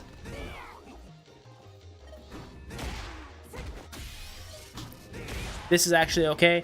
So really trying to react against Akuma with like quarter circle back, light punch, jumping medium punch. You can jump back like this. Because sometimes you don't know if he's gonna cross you up or not, right? So at this range, jumping back medium punch. Yeah, but the startup on this is a little bit slow, so it could be risky, but I think for sure you can get that. But at close range, definitely reacting with jump back, double medium punch, and just kind of focusing your gameplay more on this. Also, when you get that drive rush combo, what was it? Like this. Here you're +6. You're gonna be +3. So again, that Akuma was mashing buttons after.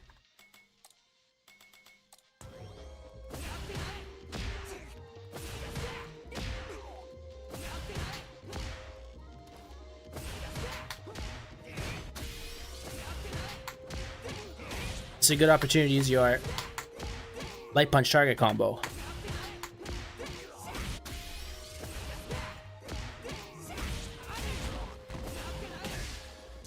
And if it wakes up with something dumb,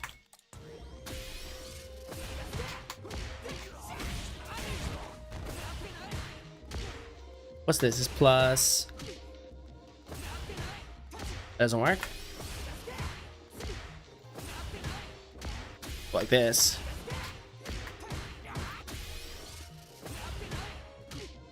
Let's see. Let's see if I can get this.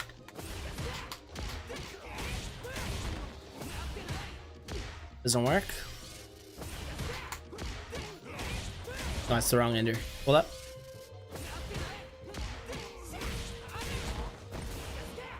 You can get stuff. I'm not a Marissa player, so I don't really know, but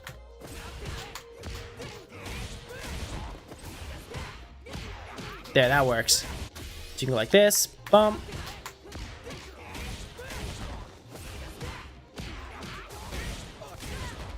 And then, you know, do whatever you want at the end.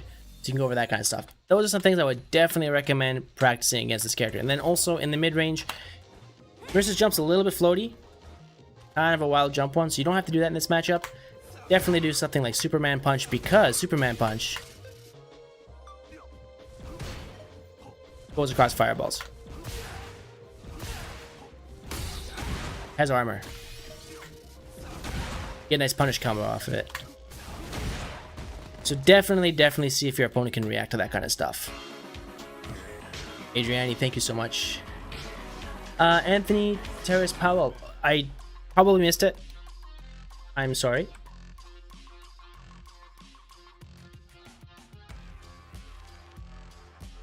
I'm gonna add, but that was probably after I said I'm not taking more. Let me see. Let me get through these ones.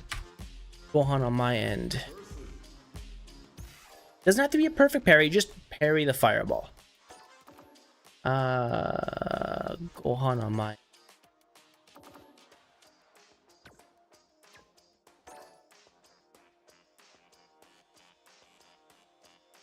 Gohan on my end.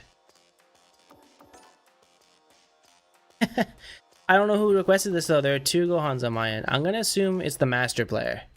Adrian NY, what's up, dude? Not too much you? Good to see you in the chat. How's it going today? Pretty good. Just doing some replay reviews. Let's watch this one. I don't know if Gohan on my end, I think it's killing me, is in the chat or not, but let's just watch this one. Where's that pro tip? No, I didn't add more replays yet.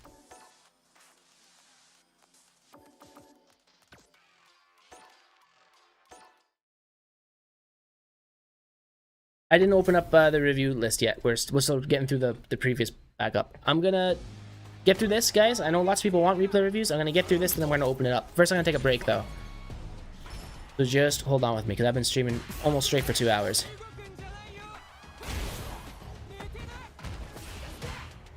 I'm really happy everybody wants lots of reviews. Like, don't worry, just hold tight for a bit because it's almost 11 p.m. here, so I gotta also keep time in mind.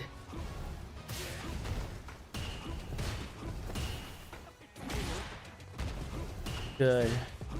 Nice fireball game from this Akuma. Just made a little spacing error there, nothing bad.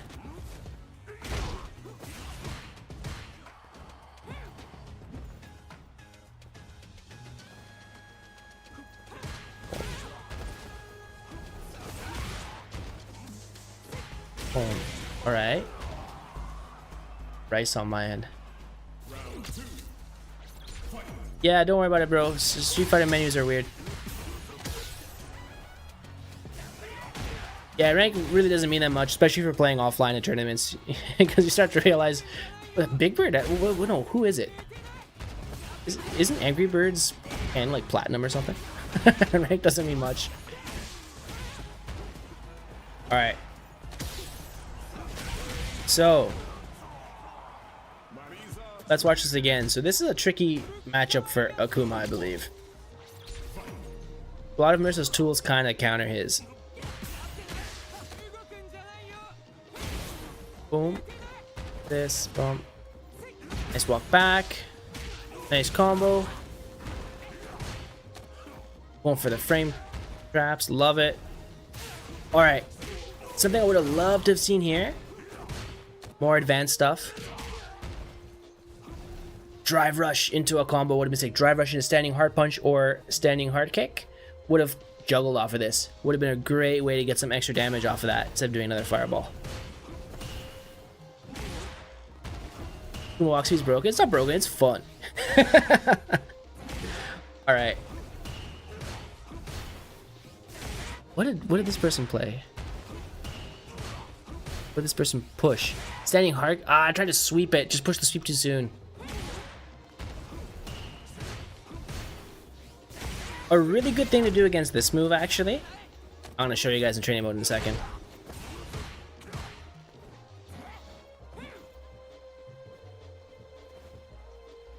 Go on mine. Yeah, here you gotta, if you're playing a Shoto with a fireball, you gotta be able to react to this with an anti-air. Let's see, what did Akuma push? Drive rush, yeah. You can just do an anti-air out of that drive rush. Who is this? The Jovitz, thank you so much. Wow, for subscribing for tier 1 at 6 months. Thank you so very much for supporting the stream. Appreciate it, bro. Thank you, thank you. I would have loved to have seen some kind of combo there. Like, again, I was saying, once you're above 1500 MR, you really gotta take advantage of like opportunities. And here, doing something at least like Kicktatsu, or at least not even like Kicktatsu, because there you have to confirm whether he's standing or crouching. Hard punch, sure you can. Would have been better than this. Also in this matchup, especially as Akuma, Marissa's really good at taking away your drive bar. So spending extra drive bar when you didn't need to is pretty bad in this matchup. Pugeye, the PP parry, you know what I'm talking about then, right? What happened? Missed crosscut? Let's see how this... Who input the crosscut? That was actually proper, but just late.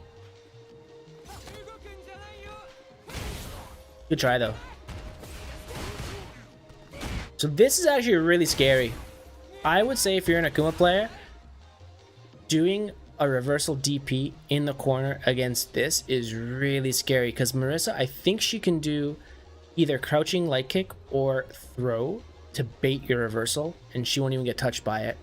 Also, if she blocks this, which is what happened here, see, she didn't even do the bait. She just ran up and blocked. This happens, Marissa gets crazy damage now. If she had 3 bar, this could really easily be a dead Akuma just from this combo alone.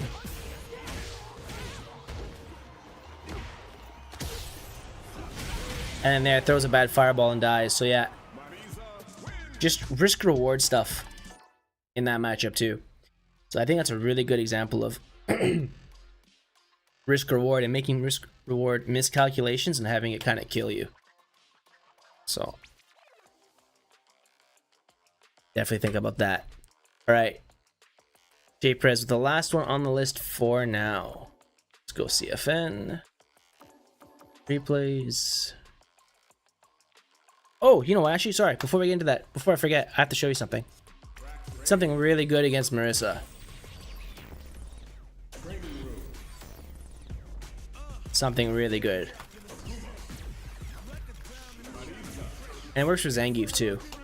Or any like charged move. So, something a lot of Marissa players will do, they'll kind of stand at this range where you're not sure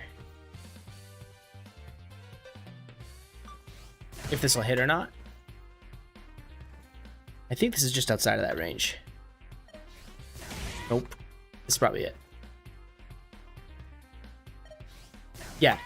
So you're not sure if it's going to hit or not. So it's kind of tricky to whiff punish this sometimes. You don't want to like push it early because you can get hit by it, right? And you don't know if they're going to do the fast version, like the uncharged, or the fully charged. And then sometimes this move, depending on your character, it can be hard to whiff punish, right? Like that worked. That's because I know it's coming. It can be hard to do in a match.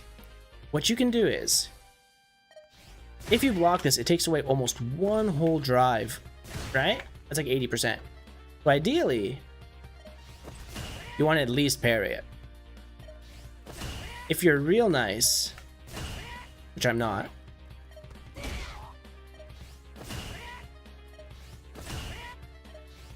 you can perfect parry it, you know, get your perfect parry damage. But the issue is, if it whiffs, you kind of get this, and you whiff it and you're back to neutral. So what you should do is actually kind of option select. What you're going to do, go for like a perfect parry, and if you miss it, always input a drive rush. Because then at least you can whiff punish it if you're real crispy.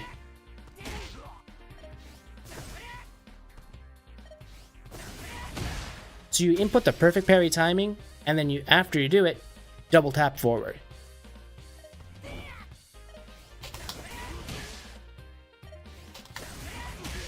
And you have to pick a fast button, but the idea is you can whiff punish this. And then if you just regular parry it, or you get the actual perfect parry, your dash won't come out. And if they whiff, I get this, you'll get the punish.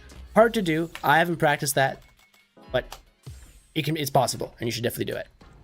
All right, one more replay.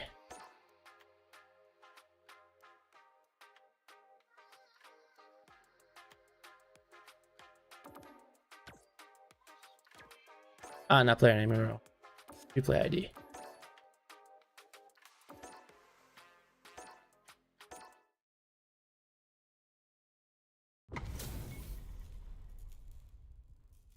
PP parry, just PP parry? Yeah, Pug, I'm saying when you're at that range where you don't know if it's going to touch you or not, when you're kind of that ambiguous range, you just go for the perfect parry timing, you input a forward dash, this way if it whiffs, you get the drive rush, and if it hits you, you don't get the drive rush.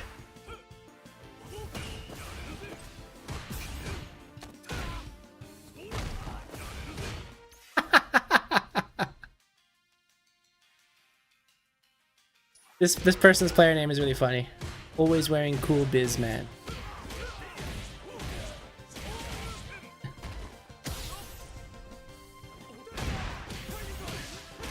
So wait, who's the person who requested this? Who are we watching?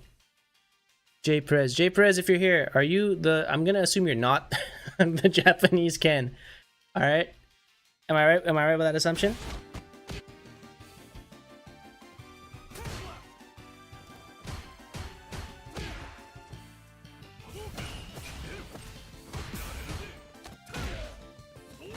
Alright. Let's see what this Ken does. Oh, no combo after that? Ba-ba-bum. Into...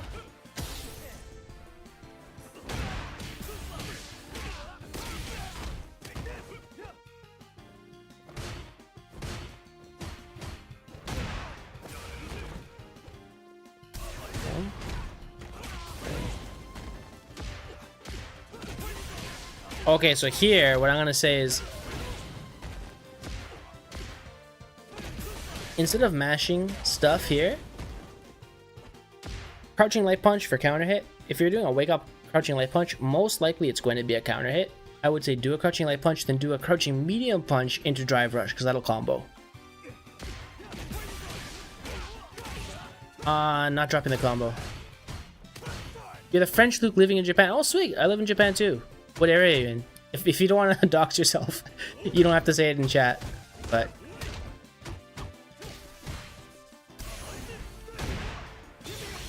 bum, that was pretty good.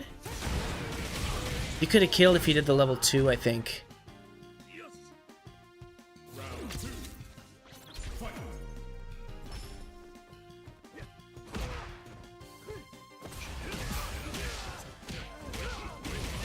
Okay.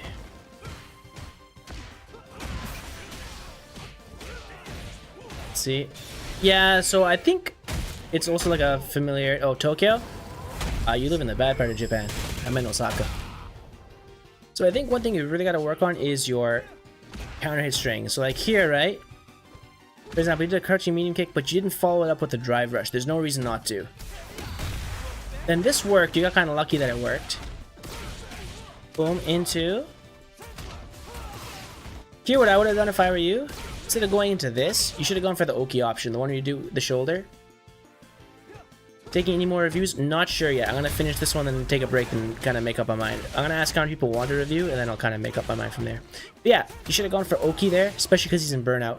Going for damage and going back to neutral doesn't really help you that much in this situation. So yeah, definitely would have gone for the tackle, like the whiff tackle combo, and then gone for Oki on wake up. Just had a range for that. Boom, boom. Oh, got lucky with that one, but went for a bad combo. So definitely check out. Since you're doing drive impact so much, you definitely gotta know your combo here if they smack on the wall. I think with Luke, I think you can go crouch. I think you can do standing hard punch into a charged light punch knuckle, and then for sure he gets a DP, but he might be able to fit a fireball in between after that. Not quite sure.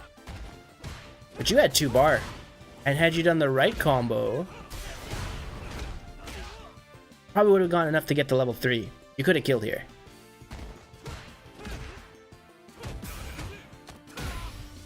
Move forwards, not into the corner. Nice wake up reversal. Good idea. I would have gone for the level 2 for the kill. I would have gone for the level 2. Nice whip punish, but no combo. Here, after a punish counter crouching medium punch, you could have done his light punch, medium punch, hard punch, target combo, and you would have killed. Crouching medium kick doesn't work there. I think only standing light punch does. Good reaction to that really, really YOLO DP. Try to kill the chip there. Bomb. Good.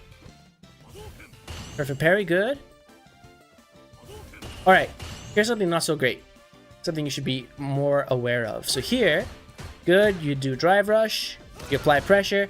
Great job. Now, just by doing some hard pressure, you've put Ken near the corner. And you're in a +4 situation. What's he do? He walks back into the corner. This should be your chance to walk forward, push him more into the corner, but you walk backwards. And you give Ken enough time to dash forward, walk forward, and take him all the way out of the corner. Now you're back in mid-range, and you're still walking backwards. Now Ken's mid-screen. So, because you gave Ken so much space in a situation where you shouldn't have given him space, You let him walk forward, get back to mid-screen, and now you have to play neutral all over again. All the stuff that you worked for at the beginning of this third round, you lost because you kept on walking back too much. Walking back a little bit is okay to try to get out of like poke range, like something like crouching medium kick, standing hard kick, that kind of stuff. Walking back a little bit's okay. Giving them all the space in the world to do whatever they want neutral is really bad, so try not to do that.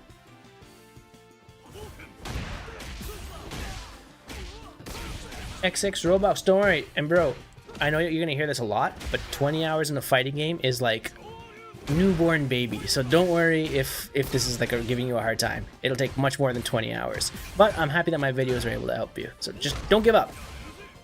It gets way more fun, trust me. I remember what it was like when I first started. A long ass time ago. So what happens here? Boom, boom, okay.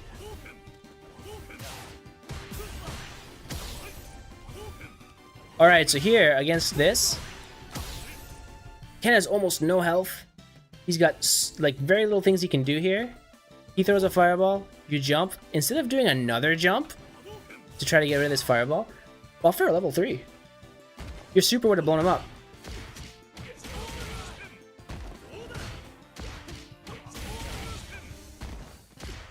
Yeah, here. Same thing. This happened to you in the first round, too. You woke up with a crouching light punch, and then you stop. If you're going to wake up with a crouching light punch, do at least 2 to hit confirm, or do 1, look for the counter hit, and then automatically go for a crouching medium punch. I'm going to show you in training mode in a second.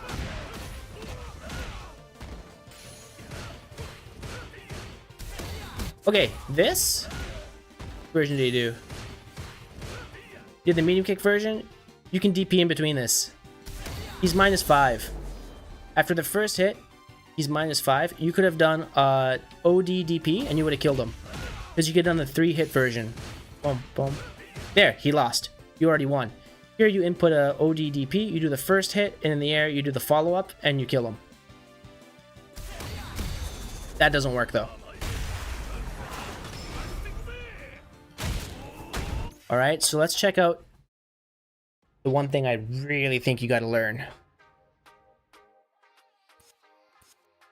And then guys, what we're gonna do is, I wanna see how many more people want a replay review, because this is the last one on my list. So if you want a replay review, just type 1 in the chat. And then I'm gonna count how many we got.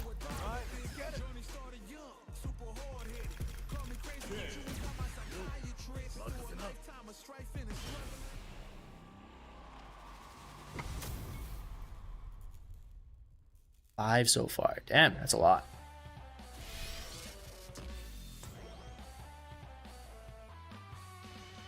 Okay, so first thing.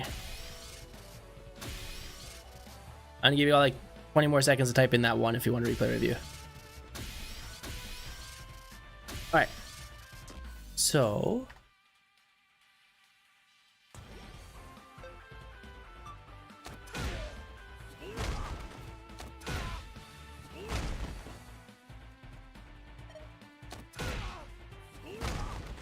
alright, there we go. So this Ken mistimed the, what do you got? Mistimed the throw. So if you're going to wake up with crouching light punch, you should either do 2. Right?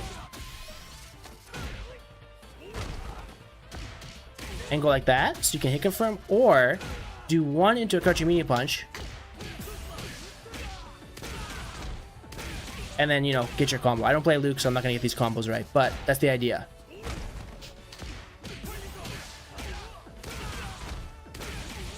Boom. Just like that.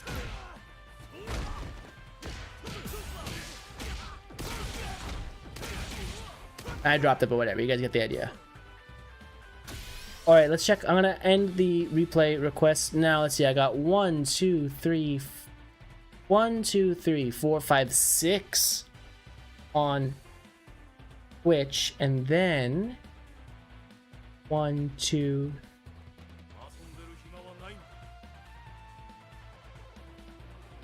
1, 2, 3 on YouTube. That's 9. Well, I'm not gonna be able to get through 9. So why don't we do this? Let me take a break. Let me think. It's already 11 o'clock. Okay, whatever. Let me get through this last replay review, the tips I had for this person. I'm gonna think, but we got 9. All right. So again, if you're gonna be pushing crouching light punch on wake up, at least do it twice, or go for a single one. This way you can combo off it. Okay, the second thing was, yeah, if Ken's just throwing fireballs. He's at low health.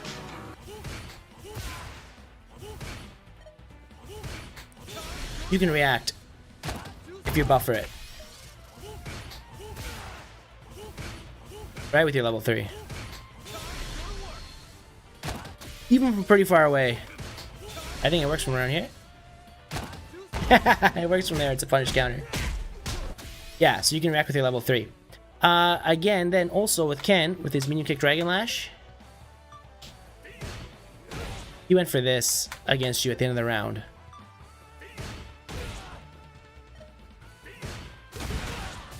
That would have killed. Because if he just goes for a single one, -7, right?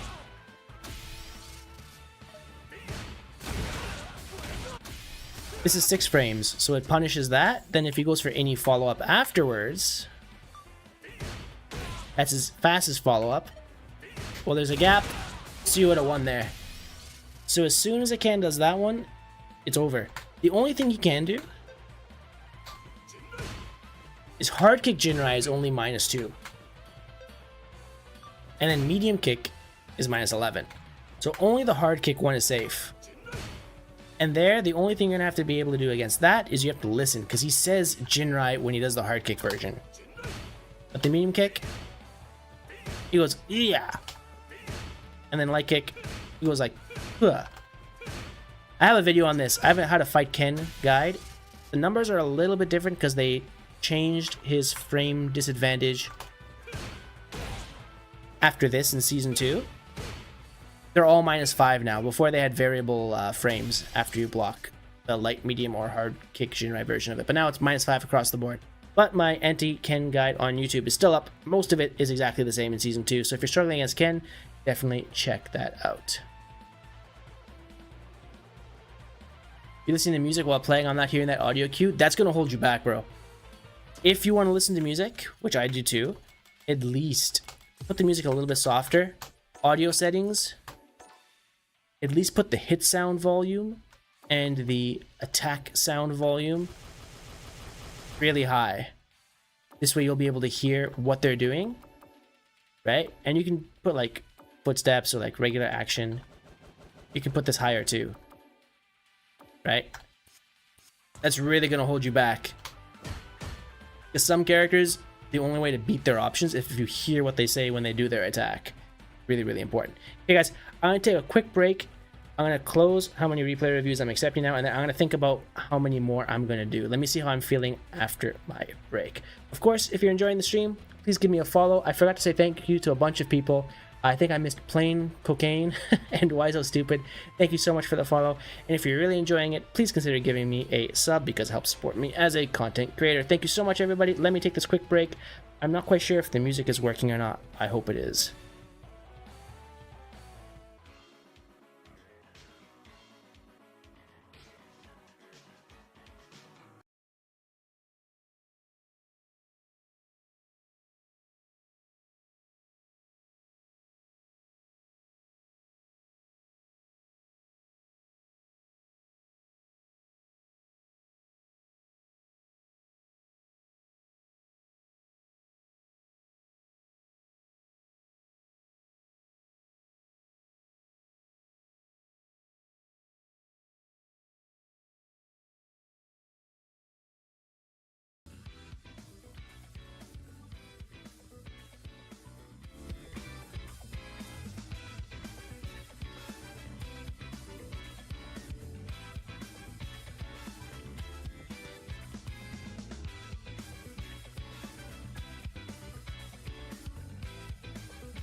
Alright, I'm back. Thank you for letting me take that break. So, here's what I'm gonna do.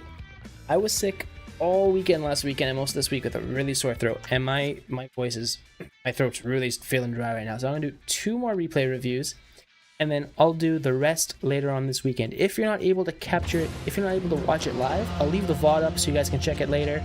But I apologize for that, but I'm kind of at my, like, throat limit. That did not come up the way I wanted it to come up, but my throat hurts. I was sick, is what I'm trying to say. Views from NYC, thank you so much for the follow. Wash1, thank you very much for the follow. Appreciate it, bro. Thank you, thank you. Love the support from everybody. This has been fantastic. So let me see the first 2 people who asked for replay reviews. Feel better? I hope so. I am feeling better, but I thought my voice is going to be okay for a long stream, but I kind of overestimated my stamina, which is what I totally do all the time. But I totally do all the time? What I tend to do all the time. My brain is turned into mush too. Thank you, thank you. I'm glad you liked the GIF video. Alright, Hello Father, thank you very much for the follow.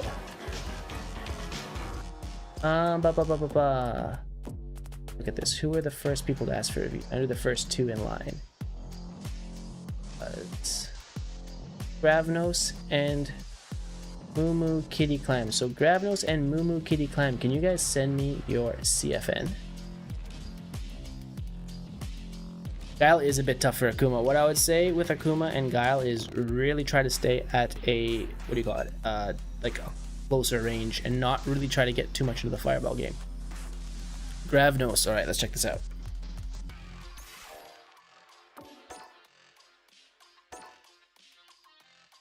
Check the match versus Aki named no one. Alright.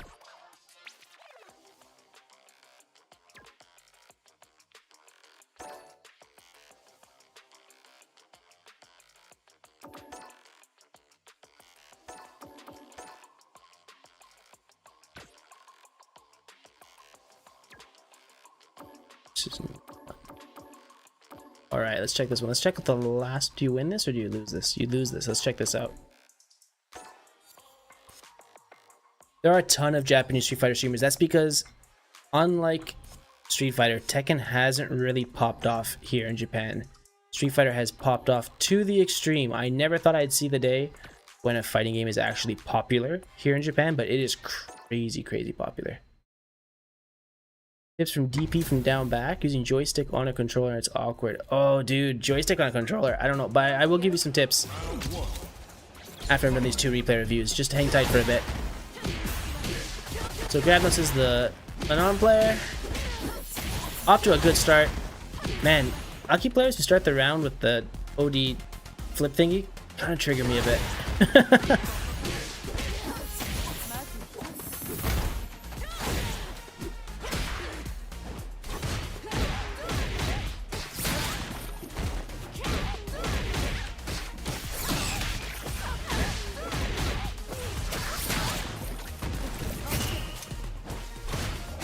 So first thing I'm gonna say against this person is wild. This person does not like to block at all. As soon as you see somebody who starts the round with like OD, I don't know the name of that move, but as soon as they start the round with a special move, you gotta know that this person is probably kind of crazy. Especially, and I'm not trying to look down on people, but 1300 master rate means that this person is good enough to get into master, but not good enough to be consistent. So probably has like a really wild one-sided playstyle. Probably really good at one certain thing, but bad at all the rest. So right now, starts the round with OD move, on wake up, gets counter hit. So that, to me, automatically in my mind, I'd be like, oh, this person just does stuff. Doesn't block, just like does shit all the time. So I would adjust my playstyle to kind of beat that kind of play right away. Here, anti-airs. These kind of players are going to do lots of buttons in neutral and lots of jumping to try to beat you because they don't really want to block. They just want to always attack. So you have to have your anti-airs on point. Quarter circle forward kick, quarter circle forward 2 kicks for the OD version. Shut this down.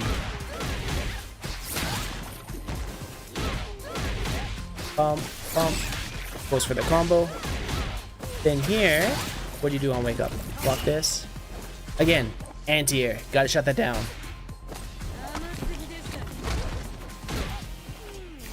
Okay, that you got hit by that, so then you die. So you just lost to wildness. So try to have better neutral and try to pick up on player tendencies faster. Be my tip for you, Grabnos. Good. Good.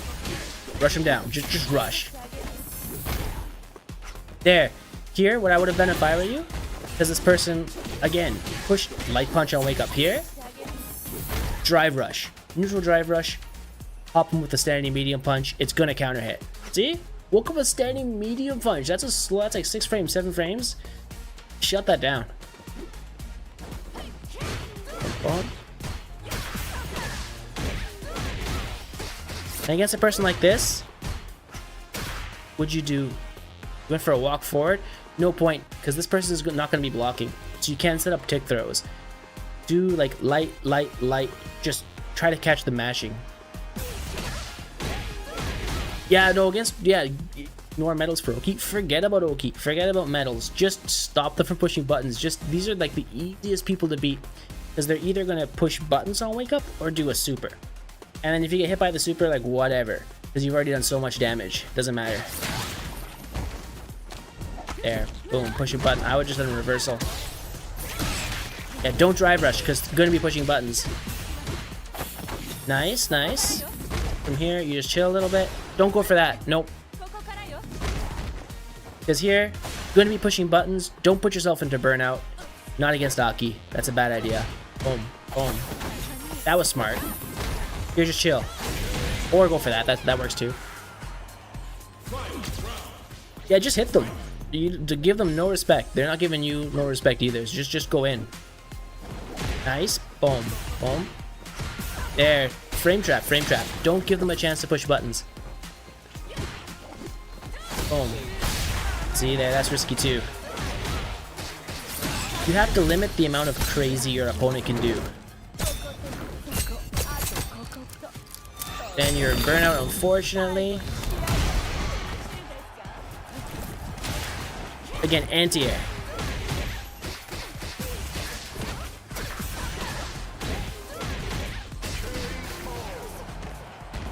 Yeah, you're worse against, I think you're worse against crazy people because you're giving them a chance to be crazy.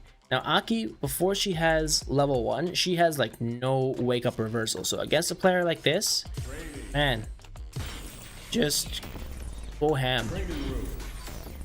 Make them block.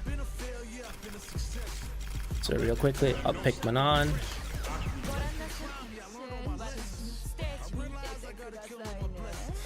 Give them 0 respect. Make them earn that respect from you.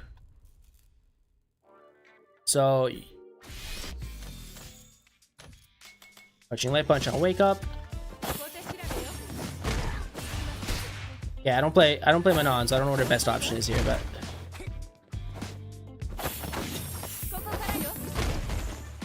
oh, it changes. But you get the idea. You knock them down, like.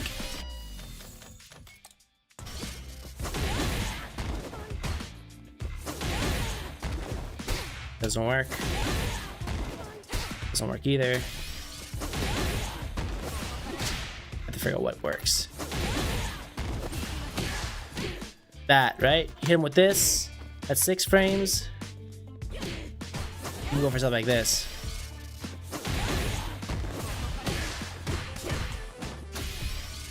You get the idea, right? I don't play Manon, so I don't know what the combo is. But just rush them down, mess them up. Hit him with shit. If you think they're gonna be mashing buttons after they block, like this, they're jumping, or they're doing stuff like crouching light punch, just going wild, they're not respecting you at all. Try to go for your tick throws, it's not gonna work.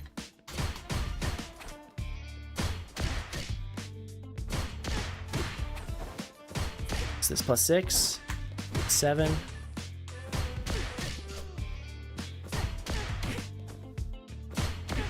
Go for like this. Leave gaps in your strings. Crouching light punch. Crouching light kick. That'll frame trap them.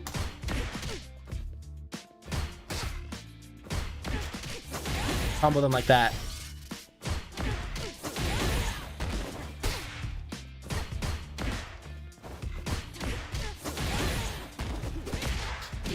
Stuff like that. More like this, actually. You know, go for that kind of stuff. I don't know Manon's set play to how to do it myself, but you get the idea. Go for that stuff, you'll shut that down. Then the other one was from, can't remember the name, Moo something. Sorry, I'm totally butchering your name. Moo Kitty Clam 148. Chuleta Jones. Sorry, buddy, this is gonna be the last one for the night. My throat is killing me.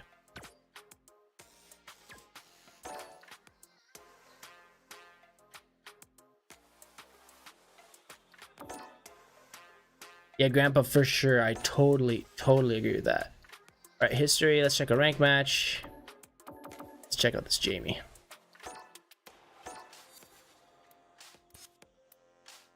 No worries, dude. Hopefully now you're gonna get the idea of what you want to do. Tons of follows. Who's this? Lothwick, Gormful. Thank you so very much for the follow. Appreciate it, man. Sorry if I don't sound too happy about these follows. My throat is kind of going. I'm trying not to get too hyped, so I can save my voice. But I'm happy inside. Thank you, everybody.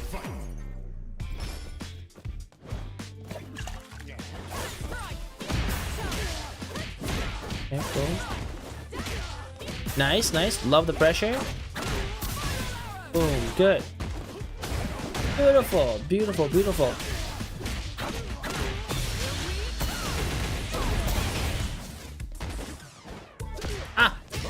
Good. But again, remember what I was talking about before? Doing the anti-air DP when you walk back. So, I'm gonna pause real quick. You always want to look for a forward jump when you're either doing a shimmy or when you go for a meaty throw.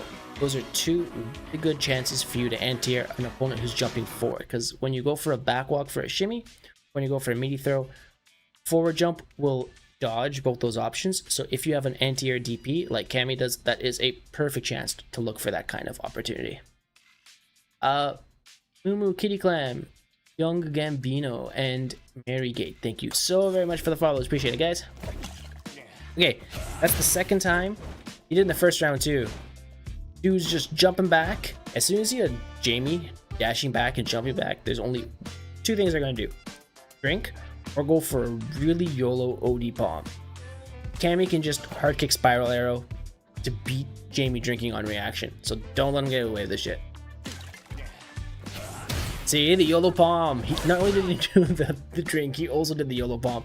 Don't let Jamie players get away with that. That is dumb shit. Shut that down.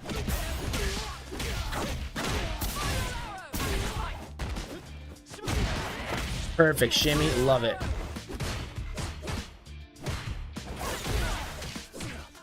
I would have spent the drive gauge here. Perfect idea to go for this. Perfect. Perfect follow-up combo too, spaced just right. Standing light punch, standing like a beauty. I would have gone for either a medium kick, spiral arrow, or drive rush. Boom, boom, boom, boom, boom, boom, boom, boom. Beauty. No, because I mean, I think seeing this was actually very good. You can even learn things from matches that you win, because there's some awareness stuff that you weren't really aware of there. So definitely some things to think about.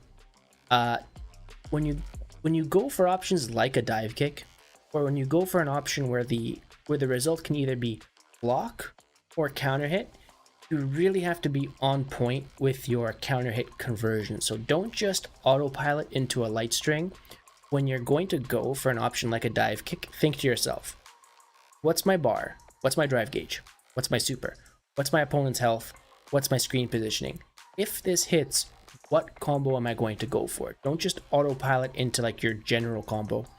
Know what you're going to do before you even get there. Because if you try to make up a combo decision on the fly once you see that counter hit symbol pop up, you're not going to be able to choose what you want to do properly. Know what you're going to do before you do it. Is going to be my advice. And then the last thing I'm going to do for tonight is show you guys how to do a DP from crouching. I had one question in the comments from that. Doing DP from crouching, there are a couple of ways to do it.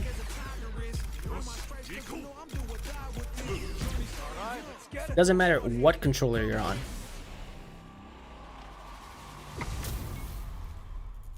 If you just want to do a DP from crouching, the best way to do it is to just kind of wiggle between down and down forward. Because even if you're wiggling on down and down forward, even if you end on down, sure you can will come out. And if you end on down forward, you're sure you can will come out too. So whether you're on controller, keyboard, leverless, arcade stick, doesn't matter. Wiggling from down to down forward is the easiest way to do a sure you can from crouching. So you're here. There. I see him jump. I just kind of wiggle between down and down forward. Ideally, you want to be able to react to it and just do like a single wiggle. But if it really helps, you can just kind of mash on it. You know? That's kind of from an easy situation. On reaction, you're not going to be doing some wiggling. From down back, same thing. You go from down back. If you're on controller, you're going to go from down back, down, down forward, down, down forward. So you're on down back, release down back, you slide to down, slide to forward, slide to down, slide to forward again, and you'll get it. So,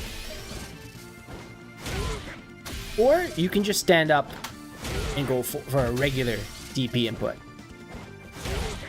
As long as you're not reacting like really low to the ground.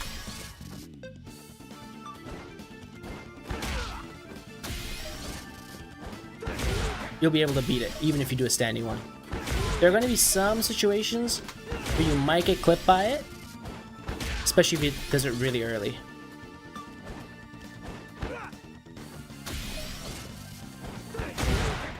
But generally speaking, you're going to be pretty safe. There you'll get hit if you do it super late, but you're playing a Shoto character. Generally speaking, you'll be able to get it. But from down back, if you just wiggle, it's super, super safe. And the only time this becomes tricky is if it's a cross-up situation, which I've shown many times on my channel before, but this might be the first time for a lot of people checking out my stream. So, generally, the wiggle option is pretty bad against cross-ups. Sometimes, if you time it properly, it'll come out on the correct direction. But the input reader on this game for cross-ups is a little wonky, so you might get that situation, or you might just get like... It's hard to replicate, but sometimes you'll just get like a jab, which sucks.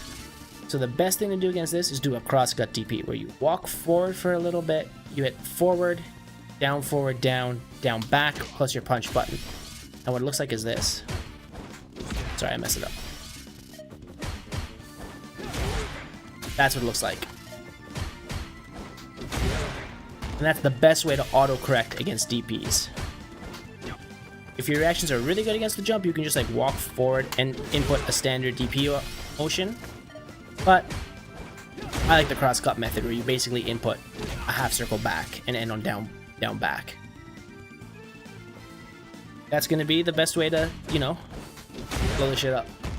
That's pretty much it. It doesn't matter whether you're playing on arcade stick, leverless, controller, keyboard, again, it all functions the same thing. The only time you get into some different things is when you're playing on leverless like me, and you get into some nice shortcuts like this. This is the best, this shortcut. Because all I have to do is hold forward, tap down, plus jump, plus punch at the same time, and I basically get like a modern Street Fighter, a modern controller anti-air. It's sick. It's a 2-button input. Oop. Doesn't matter if you're on the 1-player side or the 2-player side. It's sick. Oop. Easy. Oop. I love it. That's why I think leverless is sick. But anyways, guys, my throat is absolutely destroyed. I need to end the stream here. Thank you, everybody, so much for tuning in. I won't stream tomorrow, so my Saturday, which is your Friday night. I won't stream tomorrow, but maybe I will one more time throughout this weekend, depending on how I feel. If I do, I'll put a tweet out on Twitter, and I'll let you guys know on YouTube as well, so I can do it simultaneous stream there too. But thank you so much, everybody, for tuning in. Got a ton of follows today. Thank you, everybody, so very much for the follows. I hope you enjoyed the replay reviews. If I didn't get through your review, I definitely will do it when I stream next time. And I apologize if I wasn't able to get there. I actually had way more requests than I was expecting. Didn't know that was going to happen. Anyways, hope you all have a great day, afternoon, night, wherever you are. Thank you so much for tuning in, and I'll see you guys next time. Peace.